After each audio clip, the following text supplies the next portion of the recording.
Chapter 86. At this moment, time seemed to be frozen and stopped with the intersection of their eyes. At this moment, the air seemed to be filled with an awkward atmosphere. A drop of cold sweat slid down from Yang Yi's forehead. At this moment, Yang Yi wished he could dig a hole and hide in it. He didn't dare to look directly at Murphy, but he still had an idea. He squeezed out a smile and said, "Well, didn't you say it was painful? Let me have a look." She had no idea what was going on under the table. She found that she couldn't understand the conversation between her parents. With a puzzled look, she looked at her parents for a while, and then at her mother for a while. Murphy's face was very hot, especially when her daughter was looking at her. She bit her lower lip and said angrily, "I'm fine. Let go of me." Only then did Yang Yi come to a sudden realization. He hurriedly let go of her hand, but the soft and smooth feeling on his fingertips still lingered. Both of them lowered their heads and kept their mouths shut in tacit agreement. They didn't say anything, but she had something to say. She pestered her father and said coquettishly, "Papa, help me take the celery out. She doesn't like celery." Yang Yi felt guilty. He stood on Murphy's side this time. He coughed twice and said, "No, your mother is right. You have to eat everything. Eat some celery. It's good for your stomach." Celery was rich in vitamins, carotenes and many kinds of mineral elements that the human body needed. It had the effect of strengthening the stomach and promoting blood circulation, clearing the intestines and relieving the bowels. She usually ate a lot of meat and liked sweets. Sometimes she would have a stomachache because of the imbalance of nutrition. "Papa, can you take some away? I'll only eat a little, okay?" The little girl bargained. Of course, the amount of celery that Mo Fei gave Cici was a bit too much. Looking at it, Cici wrinkled her nose like a bitter gourd. Yang Yi had no choice but to take some away for Xi. The little girl barely managed to eat a few stalks of celery. After eating, Xi pushed the bowl away, jumped down from the chair, and said, "I'm done." Then, she ran away as if she was afraid that her father would make her eat celery again. Yang Yi and Murphy watched helplessly as their daughter ran to the side to play with her toys. But when she turned around and their eyes met, the awkwardness returned. The two of them didn't seem to be used to the feeling of being alone. It was even more awkward than being strangers. Moreover, it wasn't just awkward. There was an indescribable ambiguity that made the two of them feel uncomfortable from time to time. "Ahem, you should eat more celery too." Yang Yi tragically found that he couldn't leave the topic of celery tonight. In order to break the silence, he tried to find something to talk about. "You have a bad appetite. I'll try my best to cook Chinese dishes for you these days." Murphy couldn't help but ask, "How do you know that my stomach is not good?" Mo Shaowan knew her situation better, but Mo Shaowan didn't get along with Yang Yi. The two of them basically couldn't talk, so it couldn't be Mo Shaowan who told Yang Yi. Could it be Xi? "I saw it on TV. Yang Yi scratched his head, thought carefully, and said, "It seems to be Yangcheng TV station's something to tell you." It was a talk show. Before Murphy released her album, she was arranged by the company to participate once. Yang Yi happened to be watching TV with Xi at home. He accidentally pressed the button and watched for a while. Murphy was silent. She didn't know how to express it, or rather, she didn't dare to express it. A warm feeling flowed in her heart. She was very touched. At night, Yang Yi moved to the guest room. Murphy and Xi slept in the master bedroom. Although they slept in Yang Yi's bed, Yang Yi changed the bedsheets and quilt. Also, Yang Yi's room was so clean that it was almost spotless. It was Murphy's first time staying there, but it was more comfortable than a hotel or her own bedroom. She lay on the bed. The pleasant smell of soap came from the pillow. Unknowingly, she gradually fell asleep. The night was quiet. The next day, just as the sky was turning bright, the chirping birds outside the window woke Murphy up. Although she got up early, she also went to bed early. Mo Fei stretched herself, got out of bed, opened the curtains, and looked at the banyan tree outside the balcony and the Grand Canal in the distance. With a wide view, Mo Fei only felt refreshed and very comfortable. She hadn't slept so well in a long time, right? Not to mention that Murphy's black and white state was reversed after she received the two songs, Mu Ziong some time ago. Murphy hadn't slept well in the past 6 months since she decided to make a comeback. She was under a lot of pressure. Only today, on Yang Yi's bed, cough cough, it should be said that on Yang Yi's bed, Murphy found the feeling of sleeping well for the first time in 6 months. Almost without any thoughts in her mind, she slept until dawn. It was still early. Murphy looked at the time and closed the curtains again. Then, she tidied up the nightgown that was a little exposed when she slept. She hesitated for a moment, but didn't put on a coat. She pushed open the bedroom door and walked out. However, there was no trace of Yang Yi at home. Where did he go? Mo Fei saw that Yang Yi's room was also empty, and the bed was neatly made. The only difference from the barracks was that Yang Yi didn't fold the quilt like a piece of tofu, and the quilt was very sharp. In the bathroom, Murphy saw that her hair was messy and her eyes were a little swollen after waking up. In fact, she was still very beautiful. She was shocked and didn't have time to look for Yang Yi. She quickly went back to the bathroom to get facial cleanser and skincare products. She went to the bathroom to wash up and tidy herself up. After a long time, Murphy finally finished tidying up her personal appearance. Just as she was tidying up the messy things, there was a movement outside. Murphy was worried about Shishi, so she hurriedly opened the door and went out. She happened to bump into Yang Yi, who was exercising and buying groceries. When Yang Yi went to exercise, he usually wore simple clothes. Today, he only wore a sports vest, and it was all wet with sweat. His strong muscles seemed to be smeared with oil, and the vest was stretched tight. The strong visual impact almost made Murphy feel suffocated. You? Murphy stuttered. She couldn't stop her heart from beating wildly. A hot breath spread from her chest to her neck, and then dyed her two delicate and small ears red. You're awake? Yang Yi was also a little flustered. He quickly glanced at Murphy's body and face, then raised the bag in his hand and said, I went to buy groceries. Well, I'll go to the kitchen to prepare breakfast first. Murphy didn't know how sexy she was now. She was tall and beautiful, and she had done her image management in the morning, so that she looked as beautiful as usual. But what Murphy didn't notice was that the nightgown she was wearing just now had a big hole in the neckline. Her swan-like slender neck, V-shaped delicate collarbone, delicate and clear skin, and faintly discernible mountain range. Yang Yi swept his eyes over her. Although Yang Yi was not inexperienced, he had been holding back for too long. Moreover, he didn't know why Murphy had a special attraction to him. With just one glance, Yang Yi felt his little brother was rapidly expanding. Are you kidding me? Afraid of making a fool of himself, he couldn't even speak properly and hurriedly ran into the kitchen. Murphy was busy with her own business, so of course, she didn't notice Yang Yi's strange behavior. She went back to the master bedroom and sat for a long time to calm down. How can I have no self-control? Almost at the same time, Murphy and Yang Yi secretly blamed themselves. Chapter 87. P.S. I'm going to Sanjiang this afternoon. Thank you, Great Hushua, for your favor and Wutong for your support.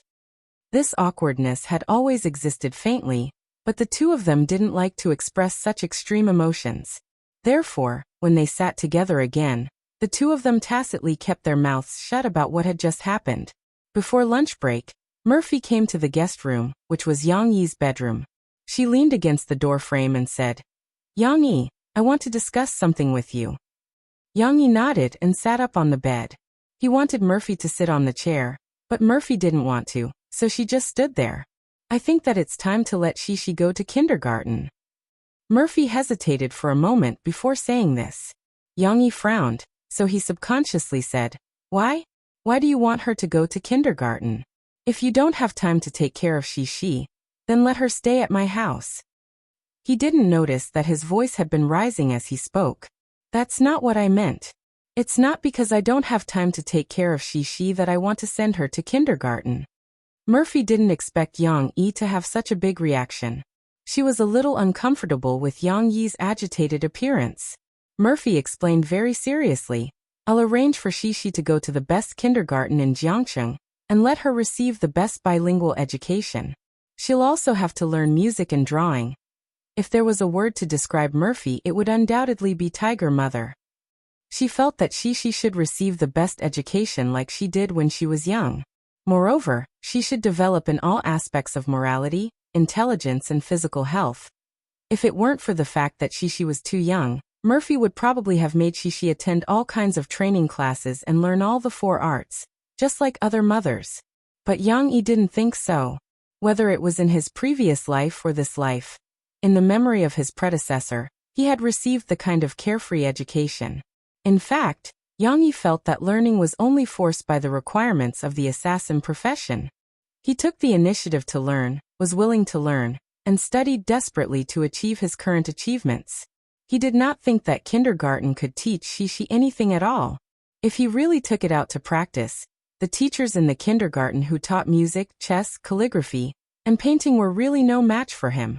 Therefore, Yang Yi said unhappily, "I can teach you at home too. Why must we go to kindergarten?" These words annoyed Murphy. She had forgotten that she actually had other reasons to persuade Yang Yi. She bit her lower lip and said angrily, "Yang Yi, don't think that just because you didn't have the conditions to receive a high-end education from a young age, she should walk the same path as you. She will go to university in the future and study for a master's degree. I don't want her to be like you, who didn't even get a high school diploma." These words were a bit too much, and Murphy regretted it as soon as she said them. But she was still angry, and she didn't know how to take the initiative to apologize. She regretted it one moment, and then found an excuse to tell herself that it was Yang Yi who deserved to be scolded. She was so conflicted that she turned her head away angrily. Murphy didn't see that Yang Yi's eyes suddenly became cold. Murphy probably didn't realize how hurtful her words were.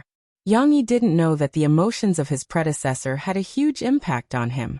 The Yang Yi of the past had always been brooding about 2 things in his relationship with Murphy. The first was that he felt that Murphy looked down on him because he was poor, and the second was that he felt that Murphy looked down on him because of his low education and low social status. Although they were both self-righteous, it had to be said that the current Yang Yi was also a person with a strong sense of self, and it was easy for him to be influenced by such emotions. He was very unhappy with Murphy's words. "So what if you don't have a diploma? Is having a diploma that great?"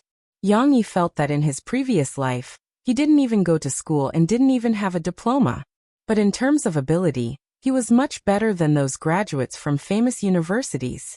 The relationship between the 2 of them had become closer during this period of time, but a crack appeared again. Maybe they hadn't noticed it yet, but Yang Yi subconsciously wanted to distance himself from Murphy. "Although I didn't study much, I'm still qualified to teach she some basic knowledge," Yang Yi said coldly. "Besides, a child should have a happy childhood, and not have painful memories in school. I'd rather she play for a few more years than go to school in a hurry." The last sentence was actually a summary that Yang Yi had made from those parenting books. Most experts thought that preschool education was unnecessary, and it was too rushed.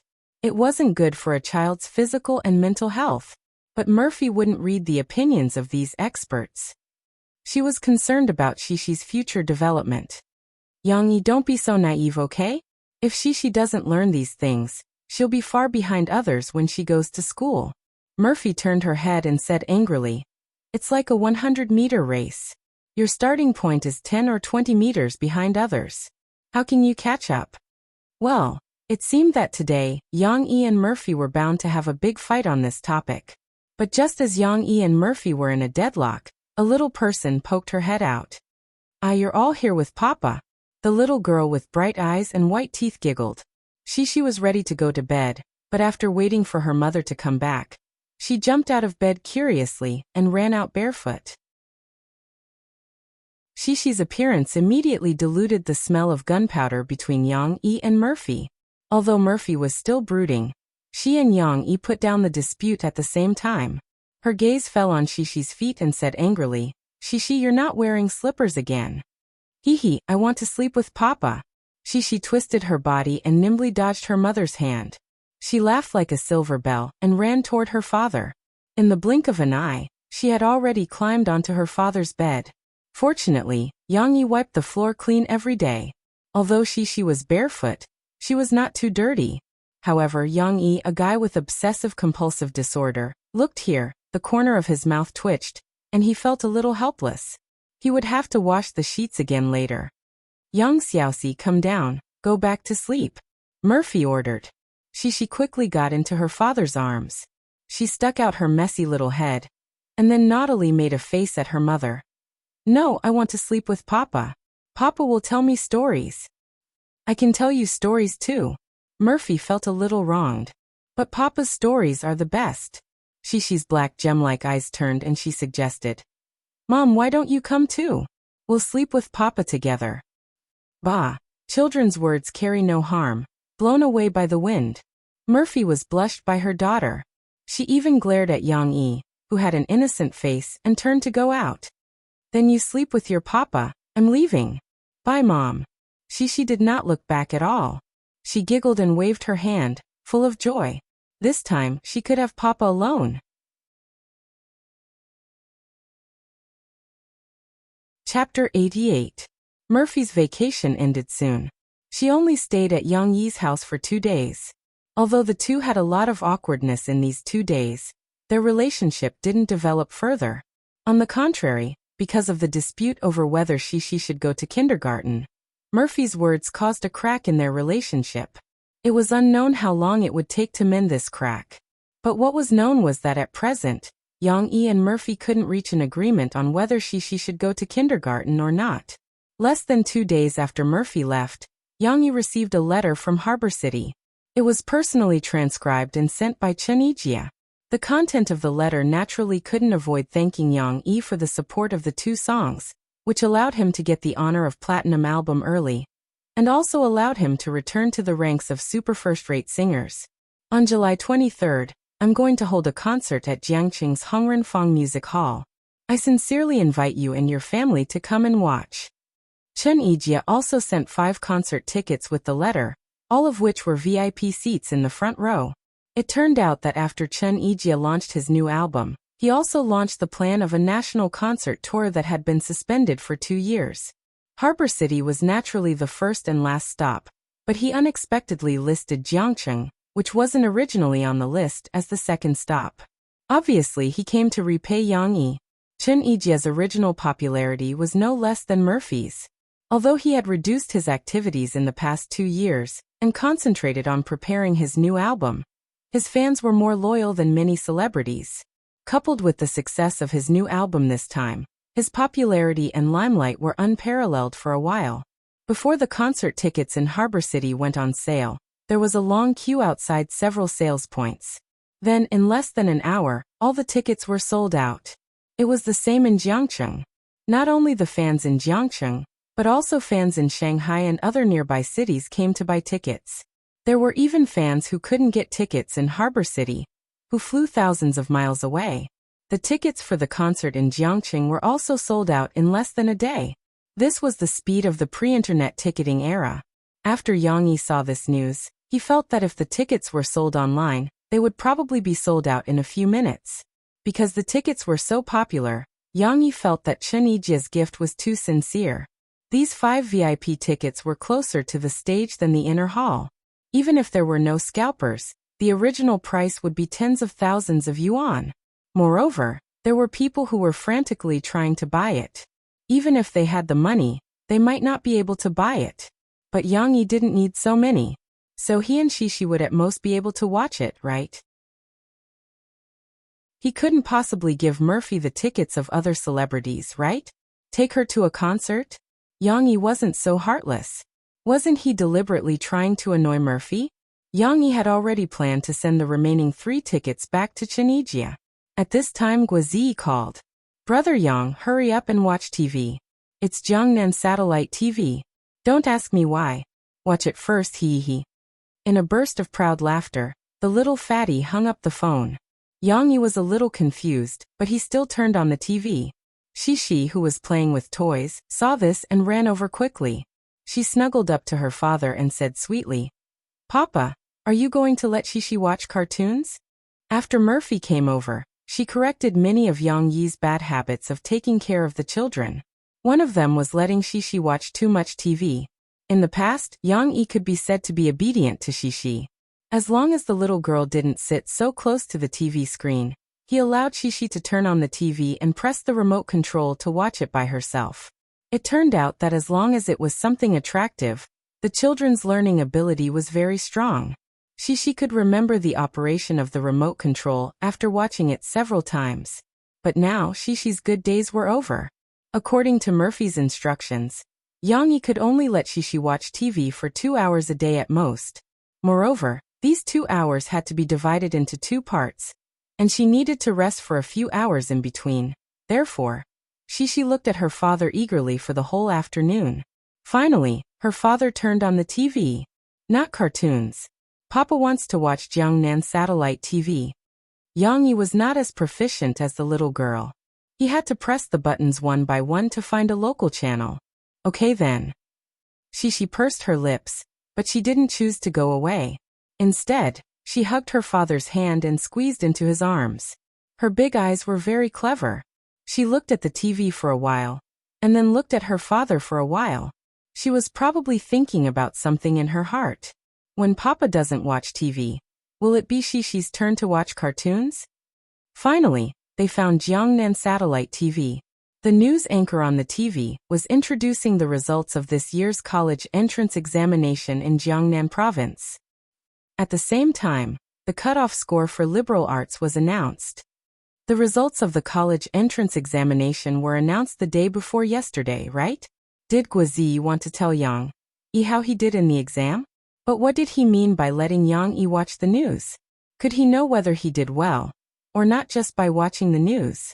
Just when Yang Yi was confused, the news came to the segment where the reporters interviewed the top students of the liberal arts and science subjects. The appearance of the little fatty appeared on TV. Hey, isn't this Uncle? Shishi reacted quickly and cried out in surprise. Yes. Yang Yi also saw it. He was shocked. This guy was the top student of science. And not only was he the top student of science in Jiangxing City, but the title given to Guozi on TV was the top student of science in Jiangnan province. Papa, is this Uncle Zi? Shishi shook her father's hand and asked. Yes, it's him. Yang Yi wanted to say that it was a coincidence, but when he thought of the little fatty's proud look just now, he was speechless. If it's not him, who else could it be? On TV, the reporter was asking Guozi about his learning skills. The little fatty said, I don't have any skills in learning. The most important thing is that I have a lot of motivation to learn. I worked very hard before the exam. So I suggest that the examinees in front of the TV must find your goal, and then work hard with all your might. I believe that you will definitely be able to get the ideal results. At this point, Guozi's answer was not bad. But the reporter asked another question. Then can you share your goal with everyone? Is it to get into Beihua University of Qing University? Yang Yi saw the excitement in Guozi's eyes. As expected, Guozi said, No, my goal is to get into Jiangxing Media University. What? Yang Yi added a sentence in his mind for the dumbfounded reporter. Although Jiangxing Media University was considered a university, the cutoff score was not high. As the top student, he did not want to get into Beihua University of Qing University, but wanted to get into this university. Wasn't this using a butcher's knife to kill a chicken? 2 months ago, I took the art examination at Jiangxing Media University. But unfortunately, the examiners thought that I was fat and young, so they did not let me pass. Guozi said with a serious face, But I'm not discouraged. I've set my ambition. I must get into Jiangxing Media University. In the end, he even waved his arms at the camera and shouted with high fighting spirit, Jiangxing Media University, I'm coming. Yang Yi covered his forehead. He was completely speechless with this joker. He was obviously so talented, so why did he have to make things difficult for others? Moreover, did he have to be so high profile? Shishi did not pay much attention to what the uncle on TV said. When she saw that her father was no longer watching TV, she rolled her eyes and secretly took the remote control from her father's arms. Change the channel and watch cartoons. Chapter 89. Xiu Xiaotong was the class monitor of Wuhu First Middle School's third year, second class. Although it was already summer vacation because she had been promoted to the third year of high school, the first-year students didn't have the chance to enjoy their vacation. They stayed at home for less than 10 days before returning to school. As a girl who grew up in the military, Qiu Xiaotong had a healthy complexion. She was tanned and had a carefree personality. She didn't care that her classmates said she was tan behind her back, that she was fierce and would hit people, that she was tall but didn't have a boyfriend, and that she wouldn't be able to get married in the future. After all, she was too straightforward. She was strict when it came to helping the teacher enforce discipline. When she saw something wrong or unfair, she would stand up for justice. This made her offend others often and become the public enemy of the female students. Why not the male students? Because Qiu Xiaotong was not only tall, but she was also a valiant and beautiful girl. Even if she was fierce, the male students couldn't bring themselves to hate her. During class today, Qiu Xiaotong discovered a new situation. A few male students gathered together and whispered something. One moment they were excited, the next moment they were depressed, and the next moment they were angry. Qiu Xiaotong frowned. She felt that this situation was very similar to the Qingming Festival holiday when the male students were discussing going to the internet cafe to play games. Last time, Qiu Xiaotong passed by to buy sanitary products for girls and happened to bump into them. She threatened to tell the teacher, so this group of daring guys went back to study. Hey Gengli Jingguisan, what are you guys doing? Qiu Xiaotong walked over and shouted. Don't tell me you guys are sneaking to the internet cafe to play games again? Gengli's body trembled. He retracted his hand and wanted to hide the thing in his hand. Jing Guisan cooperated with him. He stood up and blocked Qiu Xiaotong's view. He smiled and said, Sister Tong, why would we? Why would we still want to play games? Aren't we almost in the 3rd year of high school? We have to study hard. We are discussing literature. Another male student next to them had an idea and said, Yes, we are discussing literature. We are discussing literature. Jing Guisan and Gengli quickly echoed. Discussing literature? Qiu Xiaotong frowned. She didn't believe their nonsense. If they really liked literature, would they have messed up their language exam? Qiu Xiaotong, who was suspicious, looked at them carefully and immediately found something fishy. Gengli, what's in your hand? It's nothing, Gengli said with a bitter face. Take it out. Otherwise, I'll ask the teacher to confiscate it. Qiu Xiaotong threatened. Gengli had no choice but to obediently take out the smartphone hidden in his hand. He knew that although Qiu Xiaotong was fierce, she was actually quite kind. If she didn't take it, she would at most teach it a lesson. Then after school, she would let the students take it back. But if the teacher didn't take it, the parents would be informed. You guys are using your phones to play games? Qiu Xiaotong took her phone and said in exasperation, Why aren't you concentrating on your studies at a time like this? Big Sister Tong, we're really talking about literature. Gengli argued, feeling wronged. If you don't believe me, take a look. We're talking about a novel. What novel? Qiu Xiaotong opened it suspiciously. Drawing Sword? What kind of novel is this? You don't even know Liang Jian? This book is too popular. A boy beside him couldn't help but say. It was as if they had opened up a chatterbox and started talking all at once. Drawing Sword is a novel about war.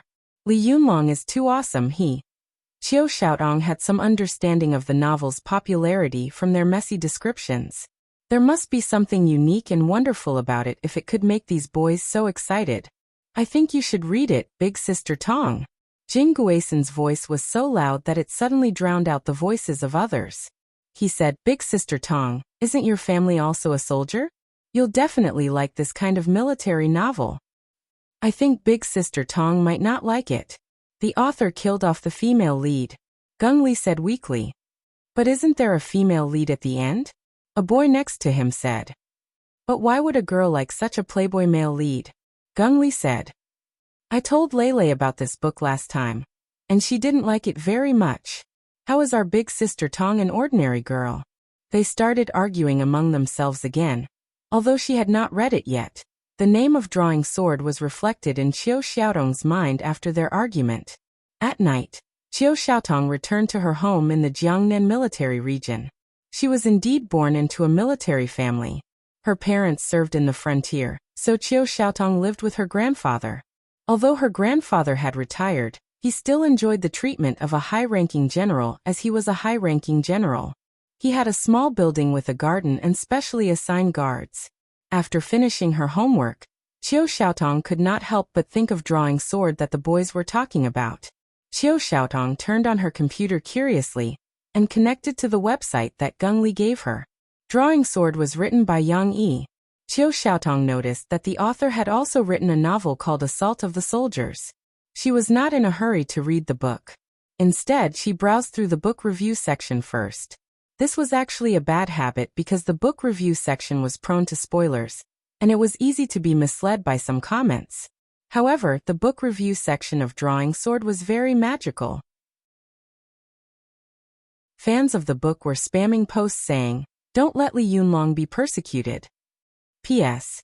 As for the plot after Drawing Sword, Xiaohan will not describe it again. After all, it's a bit of a landmine. I can only say that it's very touching and heartbreaking. Those who have never read a book, but have only watched TV series suggest that you read the book. Almost half of the content was deleted from the TV series. This made Qiu Xiaotong even more curious. Looking at the book reviews, she knew that the book was about to end. But why were the fans crying and pleading with the author? Regardless, Qiu Xiaotong started reading from the first chapter. The next day, Qiu Xiaotong went to school with dark circles under her eyes. When she arrived at school, she gritted her teeth and gave Geng Li, Jingguisen, and the others a good beating. "My dear sister Tong, why did you beat us up?" Geng Li screamed. "It's all your fault for recommending that book to me. I read it until I lost track of time, and only went to bed in the middle of the night." Qiu Xiaotong said angrily. It was not that Drawing Sword was not good, but that it was too good. Qiu Xiaotong was mesmerized by the chapters of tight battles. She did not want to let go at all, but by the time she came to her senses, it was already very, very late. Even so, she had only finished half of it in the middle of the night. There was more to come. Therefore, after school in the afternoon, Qiu Xiaotong did not stay behind to study with her roommates. Instead, she went home early, hurriedly finished her homework, and continued reading. What Qiu Xiaotong did not know was that Drawing Sword was ushering in its finale that day. Yang Yi did not waste any time and directly released the last chapter and epilogue together. However, Qiu Xiaotong could not help but read it for a few hours until the end. Sob sob. When she saw Li Yunlong shoot himself, Qiu Xiaotong, a tough woman who never shed tears, burst into tears. "Xiaotong, what's wrong? Why are you crying?" Qiu Xiaotong's grandfather, Qiu Weigua, knocked on his granddaughter's door with a cane and asked in a loud voice, "Who provoked our Xiaotong? Tell Grandpa. Grandpa will send someone to beat him to death." Sob sob, sob sob, it's Yang Yi. He's a bastard.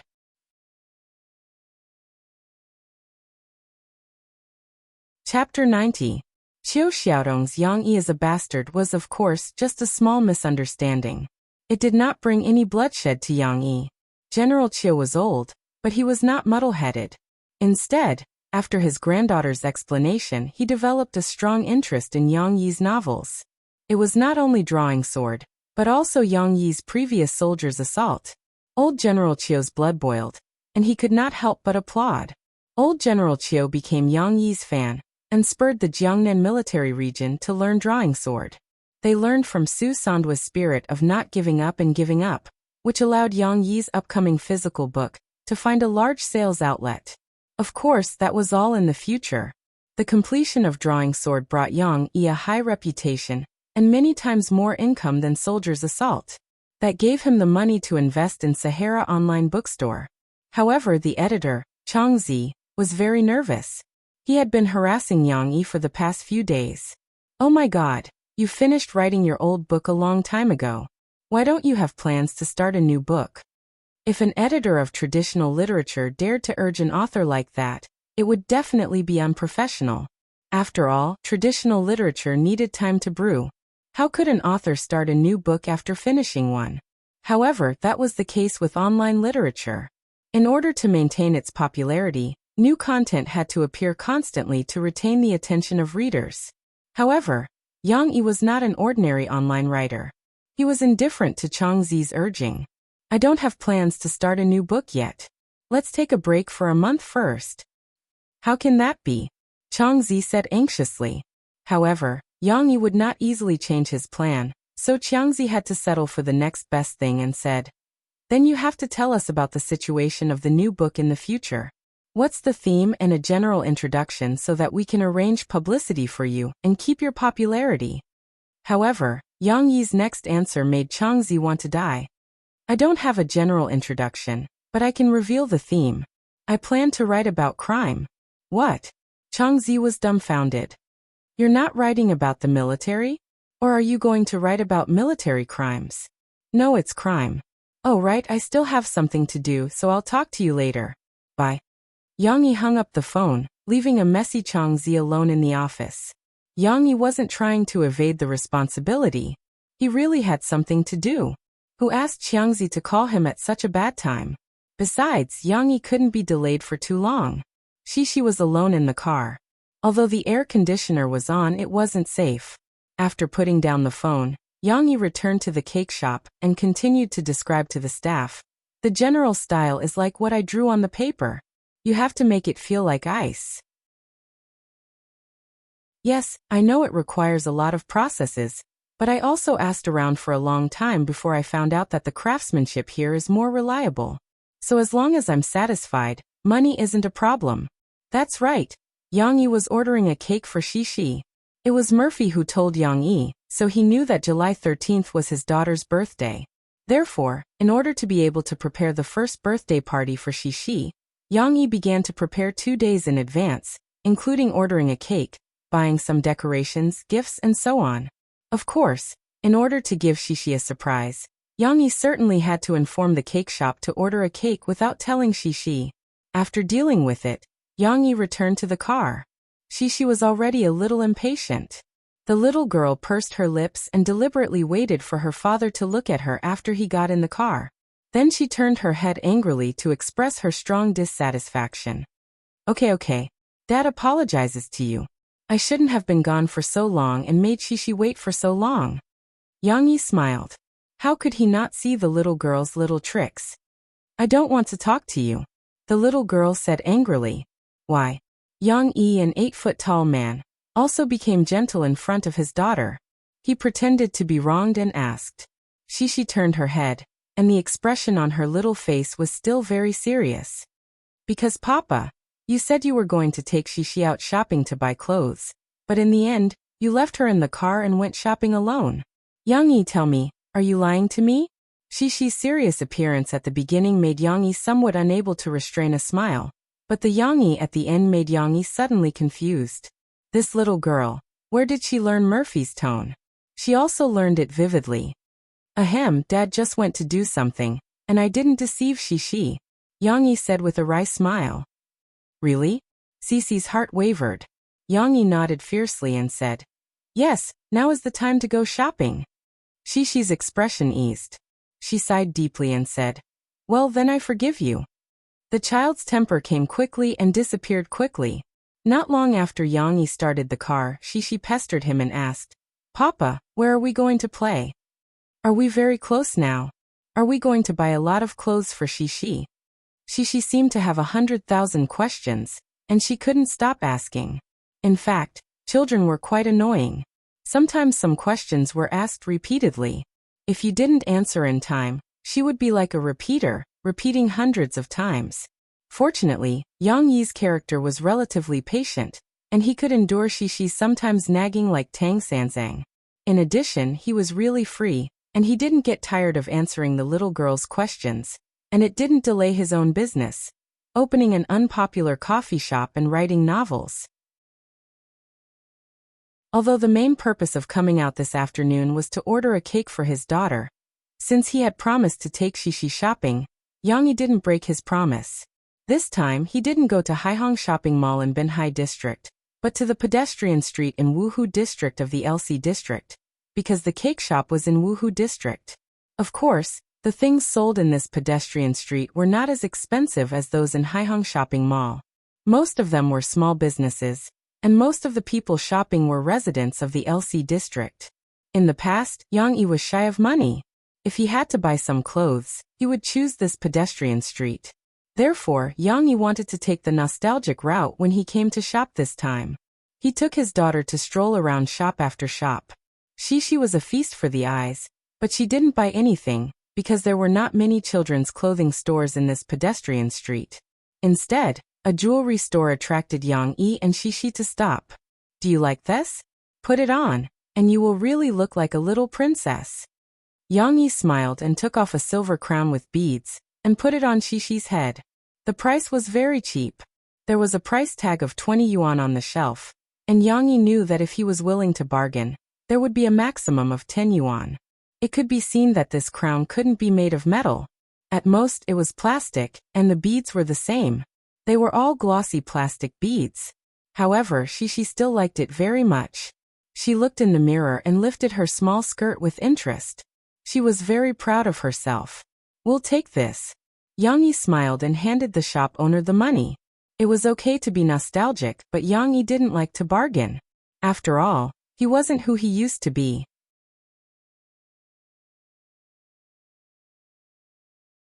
Chapter 91. Murphy was recording a show at Xiangbei Station, but Mo Xiaowan didn't go with her. She had to go back to Tianmei's manager's monthly meeting. Although she didn't have to attend this meeting, for Murphy's new album, Mo Xiaowan still attended. In this management company, although there were 40 to 50 singers and actors signed with more than 20 managers, in reality, the power wasn't distributed at all. Whether it was a big or small matter, it was still Sister Ling who had the final say. Looking at the process of this meeting, it could be seen that Sister Ling was introducing, analyzing, and assigning tasks. Okay, today's meeting is about to end here. Does anyone have anything to add? Niu Meiling closed her notebook and clapped her hands. Mo Xiaowan had been waiting for this sentence. She quickly raised her hand and stood up. Sister Ling, I heard your work arrangements for this month, and the general plan for the second half of the year. Why didn't I see anything about our Murphy's new album? As soon as her voice fell, the room buzzed with discussion. The other managers whispered to each other, and looked at Mo Xiaowan with surprise, disdain and even anger. Mo Xiaowan could vaguely hear some of it. No way, didn't she just release an album not long ago? She's going to release it again? Her last album's results weren't good. She should reflect on it. It's too much. She's bullying us just because she's signed. Our family's Yeye has been waiting in line for several years, but there's no plan for her to release an album. She only sings a few old songs every year. That's right. At the beginning of the year, it was the same for us. We said we could prepare a new album, but when she came back and said she wanted to make a comeback, the whole company wanted to collect songs for her. Her singing wasn't that good, and she even delayed other people's work. Mo Xiaowan could only pretend not to hear these complaints. This couldn't be helped. The entertainment industry was a cruel world where only the fittest survived. Fairness had to be matched with strength. Murphy, as the top singer and empress, as Tianmei's biggest star, naturally had the best resources and the highest priority in the company. In other words, the reason why the company was willing to invest in Mo Fei was because they knew that Mo Fei could bring them more benefits. Of course, no one would have thought that Murphy's return album was released too hastily, which led to the effect of the current plummeting popularity. If it wasn't for the fact that Murphy had fallen from grace, and Mo Xiaowan had made such a request in the past, those little agents wouldn't have dared to criticize her in front of her. However, this time, Niu Meiling didn't stop them. Instead, she waited for the discussion to die down a little before kindly saying to Mo Xiaowan, Murphy is going to release a new album now? Isn't this a little too hasty? Niu Meiling was worthy of being one of the top agents in the industry. When facing her, Mo Xiaowan felt a lot of pressure. She could only bite the bullet and say, Lingjia, I submitted an application to you the day before yesterday. Although Murphy's new album isn't as urgent as before, we should start collecting songs now, right? Oh, I saw your application. Niu Meiling narrowed her eyes and said to Mo Xiaowan, You also mentioned that you already have 2 songs. Mo Xiaowan quickly nodded and said, Yes, it's a song written by Murphy's fans. Murphy thinks it's pretty good, and wants to include it in her future album. For some reason, Mo Xiaowan vaguely felt that she shouldn't mention the name Mu Xiang to Niu Meiling. So she used the name of a fan. The other agents all sneered. They talked without restraint. Fans have the ability to write songs? I'm afraid Murphy's head is spinning. In their opinion, Murphy must have lost her mind. Otherwise, why would she think that a fan's song could be arranged in her album? If fans had professional abilities, would they still be called fans? They would definitely release another album that no one would buy. Sister Ling, you can't mess around with her. Jianchua, one of the more influential agents in the company, stood up and said angrily, Our Zhenzhen is finally preparing for a new album. You have to help her collect some good songs. You can't always accommodate Murphy. What's the meaning of this? Zhenzhen's name was Zhen Muqian. She was Tianmei's number 3 female star. She hadn't released a new album in 2 years, but because she was a dual star, she made a name for herself with a TV series she filmed last year. Recently, she frequently appeared on big-name variety shows and was developing well. Chua, sit down first. Don't be impatient. Niu Meiling smiled and patted her hand. Zhenzhen's performance this year is obvious to all. We have to support this hard-working child, so don't worry. As for Murphy Xiaowan, you have to persuade her. Niu Meiling's voice was still as kind, but Mo Xiaowan felt that it was harsh. Murphy has just suffered a failure and is anxious to start over. We can understand this feeling, but the new album can't be rushed. Slow work produces fine work. Mo Xiaowan couldn't help but retort, Sister Ling, we can collect songs now. Murphy can wait. It won't be too late for us to release a new album after we collect 12 songs. But the problem is that the company doesn't have that many resources right now. Niu Meiling's tone became serious, and the entire conference room suddenly fell silent. You heard it too. Zhenzhen is going to release a new album. Zhu Jie is also preparing his new album. And this and that are all waiting for their new songs. The company can't just do nothing and collect songs for Murphy alone, right? At this moment, although the conference room was silent, almost everyone had a that's right look in their eyes. Mo Xiaowan was a little speechless. She could actually understand what others were thinking, but the problem was that she was Murphy's agent and had to stand by Murphy's side. If Murphy opened a studio alone, how convenient would that be? Although the price to pay for songs is higher, at least there's freedom. And with Mu Xiang around, there shouldn't be too much of a problem with collecting songs, right? Mo Xiaowan thought to herself. That's right. Mu Xiang. Mo Xiaowan raised her head and said to Niu Meiling, Sister Ling, if we collect enough songs ourselves, can the company bring forward Murphy's new album plan? Niu Meiling frowned. She was very wary of such a situation. She always had the feeling that the stars under her had grown wings and wanted to go solo. But she still smiled and asked, Is that so? Where are you going to collect songs? We're Murphy's fans. Mo Xiaowan said. Suddenly, everyone, including Niu Meiling, showed a mocking expression. Collecting songs from fans, to think she could even think of that. If you can collect 12 songs, the company promises to immediately arrange for Murphy to release an album. Niu Meiling agreed. Niu Meiling had her own plans. She wanted to grind Murphy's temper and make Murphy suffer a little more. Murphy's contract was entering the last year, but Niu Meiling didn't want to sign such a lucrative contract with Murphy. If she could make Murphy recognize reality, then there would be a lot of room for manipulation in the future.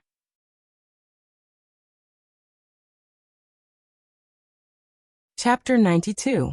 Mo Xiaowan wasn't as innocent as Murphy. She could vaguely see Niu Meiling's intentions, but she still held back her anger and didn't argue with the big boss. She didn't complain to Murphy until Murphy came back from Xiangbei Station.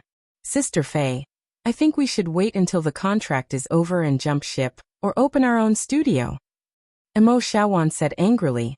This Tianmei person doesn't put us in her eyes at all. Sister Ling also wants to suppress us. Murphy was silent for a while, then shook her head and said, Sister Ling has done me a favor. Unless they go too far, I can't let her down. In fact, Murphy still had something in her heart that she didn't say out loud. Even if I open my own studio, I won't betray Sister Ling and jump ship to another agency. When Mo Xiaowan mentioned the idea of opening her own studio, Mo Fei was a little tempted. However, her original intention was different from Mo Xiaojuan's. Mo Xiaowan wanted more freedom, and arrange the album according to Murphy's own ideas. Murphy also wanted more freedom, but she wanted to arrange the schedule according to her own ideas, and reduce the commercial performances and program recordings that she didn't want to participate in. However, Mo-Fei hadn't made up her mind yet. After all, it was Sister Ling who nurtured her. In the past, when Sister Ling was her manager, she really took care of her like a mother taking care of her daughter. She also helped Mo-Fei avoid many detours. This included when Yang Yi beat up the rich second generation and stole his car to escape with Murphy. It was Sister Ling who came forward and spent a lot of favors to suppress the matter, so that the rich second generation would no longer pursue it. Murphy still remembered the kindness of these years. She wanted to repay Sister Ling, so she chose to come back and make a comeback in Sister Ling's company. This is not too much? Mo Xiaowan said unhappily. Zhenzhen and her agent are riding on top of our heads, and Sister Ling still doesn't speak up for us. Sister, look clearly, Sister Ling is no longer the Sister Ling from before. That's because I really didn't perform well enough on my comeback album. Murphy sighed. My grades are bad. No wonder Sister Ling wants me to calm down and settle down, right? But don't you want to release a new album? Right now, the company doesn't have any plans to buy any songs for you. How long do we have to wait to line up like everyone else? Mo Xiaowan asked. Murphy fell silent. Mo Xiaojuan's words had hit the nail on the head. Murphy wanted to make a hit record. If she wanted to return to the top, she needed the support of the company. Plus, Murphy didn't want to wait. Mo Xiaowan saw that Murphy was silent. She smiled and said, Sister, luckily I was smart. I helped you get a promise from Sister Ling. As long as we get 12 songs, she will do her best to help us release an album. Murphy was speechless. Where are you going to find 12 songs? Find Muziang. Mo Xiaowan said proudly. He's such an excellent songwriter, so he must have a lot of good songs. Plus, he's your admirer. Writing songs for you and helping you release an album, how wonderful is that? But Mo-Fei was embarrassed and annoyed. Xiaowan, how can you do this? Her relationship with Yang Yi was stable, even if there were some arguments. But even if she and Yang Yi were in a lukewarm state, Murphy had never thought of accepting other people's pursuit. After all, Yang Yi was still Shishi's father, wasn't he? Plus, her heart was gradually getting closer to Yang Yi. It was even harder for others to enter her heart. Murphy had always felt guilty about accepting songs written by her admirer. But Murphy liked both songs very much, so she couldn't make up her mind to reject them. But now Mo Xiaowan said that she wanted to continue asking Mu Xiang for songs. It wasn't just 1 or 2 songs but 10 songs. Murphy couldn't afford to owe him this favor. No, I don't agree to this. I can't ask him for more songs. Murphy rejected Mo Xiaojuan's suggestion. Hee, I knew you wouldn't agree. Mo Xiaowan proudly pulled Murphy to her desk and opened an email. So I'll act first and report later. In the email, Mo Xiaowan used Murphy's name to send an email to Mu Xiang. Of course, Mo Xiaowan didn't use a very flattering tone, nor did she use explicit words. She simply described her current situation and asked Mu Xiang if he had any new songs for her. Mu Xiang had already replied. He didn't say yes or no. He only said, give me some time. There's still hope, Mo Xiaowan said happily. But she felt a bone-chilling cold. She turned her head and saw Murphy looking at her with cold eyes. Mo Xiaowan shivered. She couldn't smile anymore and felt very awkward. Mo Xiaowan.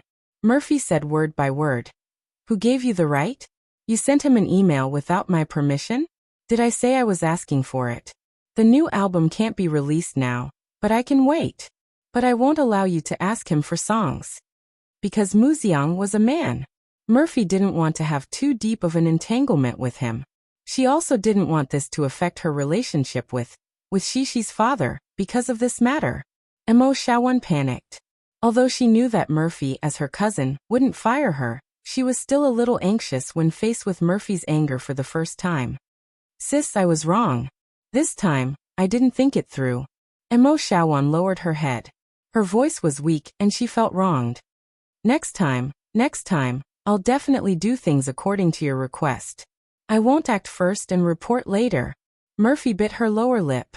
The coldness on her face dissipated slightly. After a while she said, "Send him another email to clarify." Mo Shawan plucked up her courage and said, "Sis, there's no need for that, right? It wasn't easy for us to get Mu Xiang to write songs for us. Think about it, Mu Xiang is so good.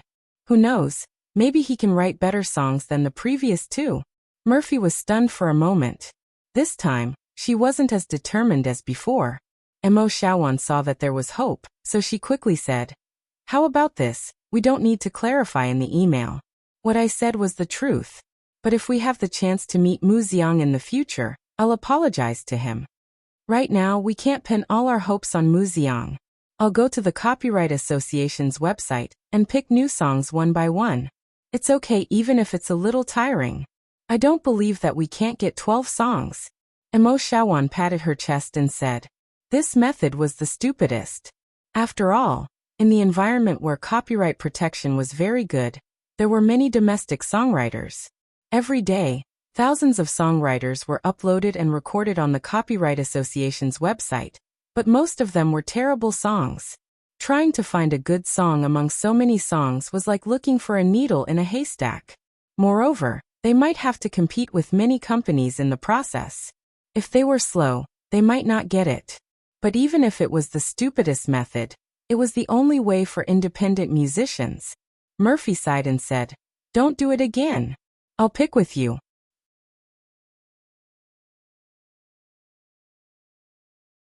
Chapter 94. Yang Yi replied to Mo Shawan that he needed time to prepare the songs. This was not a perfunctory reply, nor was it because Yang Yi really could not find a suitable song for Murphy. On the contrary, Yang Yi did not have too many songs in his hands. He could take out almost all of the popular songs from his previous life, enough for Murphy to produce several albums. However, Murphy basically wanted to sing songs with a female voice. Yang Yi had not played those songs in his previous life, so naturally he could not take out the music score directly. Fortunately, his memories from his previous life were very clear. It was like extracting audio files from a hard drive. As long as it was a song that he had listened to once, he would not forget it. Therefore, he only needed to dig out the music score. Of course, this was quite a lot of work, because Yang Yi did not want to dig out the simplified music score, but the overall music score that had been modified and perfected by professional musicians and producers. It could be said that he could use it immediately. Fortunately, as a fan of classical music in his previous life, Yang Yi could play the 3 major musical instruments. Naturally, his ability to dig out the music score was not to be doubted. As long as it was not an unpopular instrument like the guzheng or sun, Yang Yi could still dig out the complete music score. Even if it was the drums and the flute, Yang Yi knew a little about them. After Murphy finished recording the show, she did not go home. Instead, she avoided the media and paparazzi, and quietly came to Yang Yi's residence like she did before she went out to run her jobs. She did not know if she was obsessed with this place, or if it was just like what she had explained to Yang Yi. "I'm here to celebrate Shishi's birthday with you." Yang Yi lived in a small building that was next to a mountain and a river. There were willows in front of the door, and there were also clusters of flowers. In the morning, they could see the morning sun dispersing the mist, and in the evening, they could see the river reflecting the sunset. The scenery was intoxicating. Although it was the holidays and there were few people, didn't Murphy like this kind of tranquility? No one would disturb them, and no one would bump into them. They could let down their guard and take a real vacation. What's more, Murphy was stubborn and refused to admit it. Living in this small house, there was his daughter's cheerful laughter and his occasional bickering. Although it was noisy, it was warm and cozy. This was the feeling of home.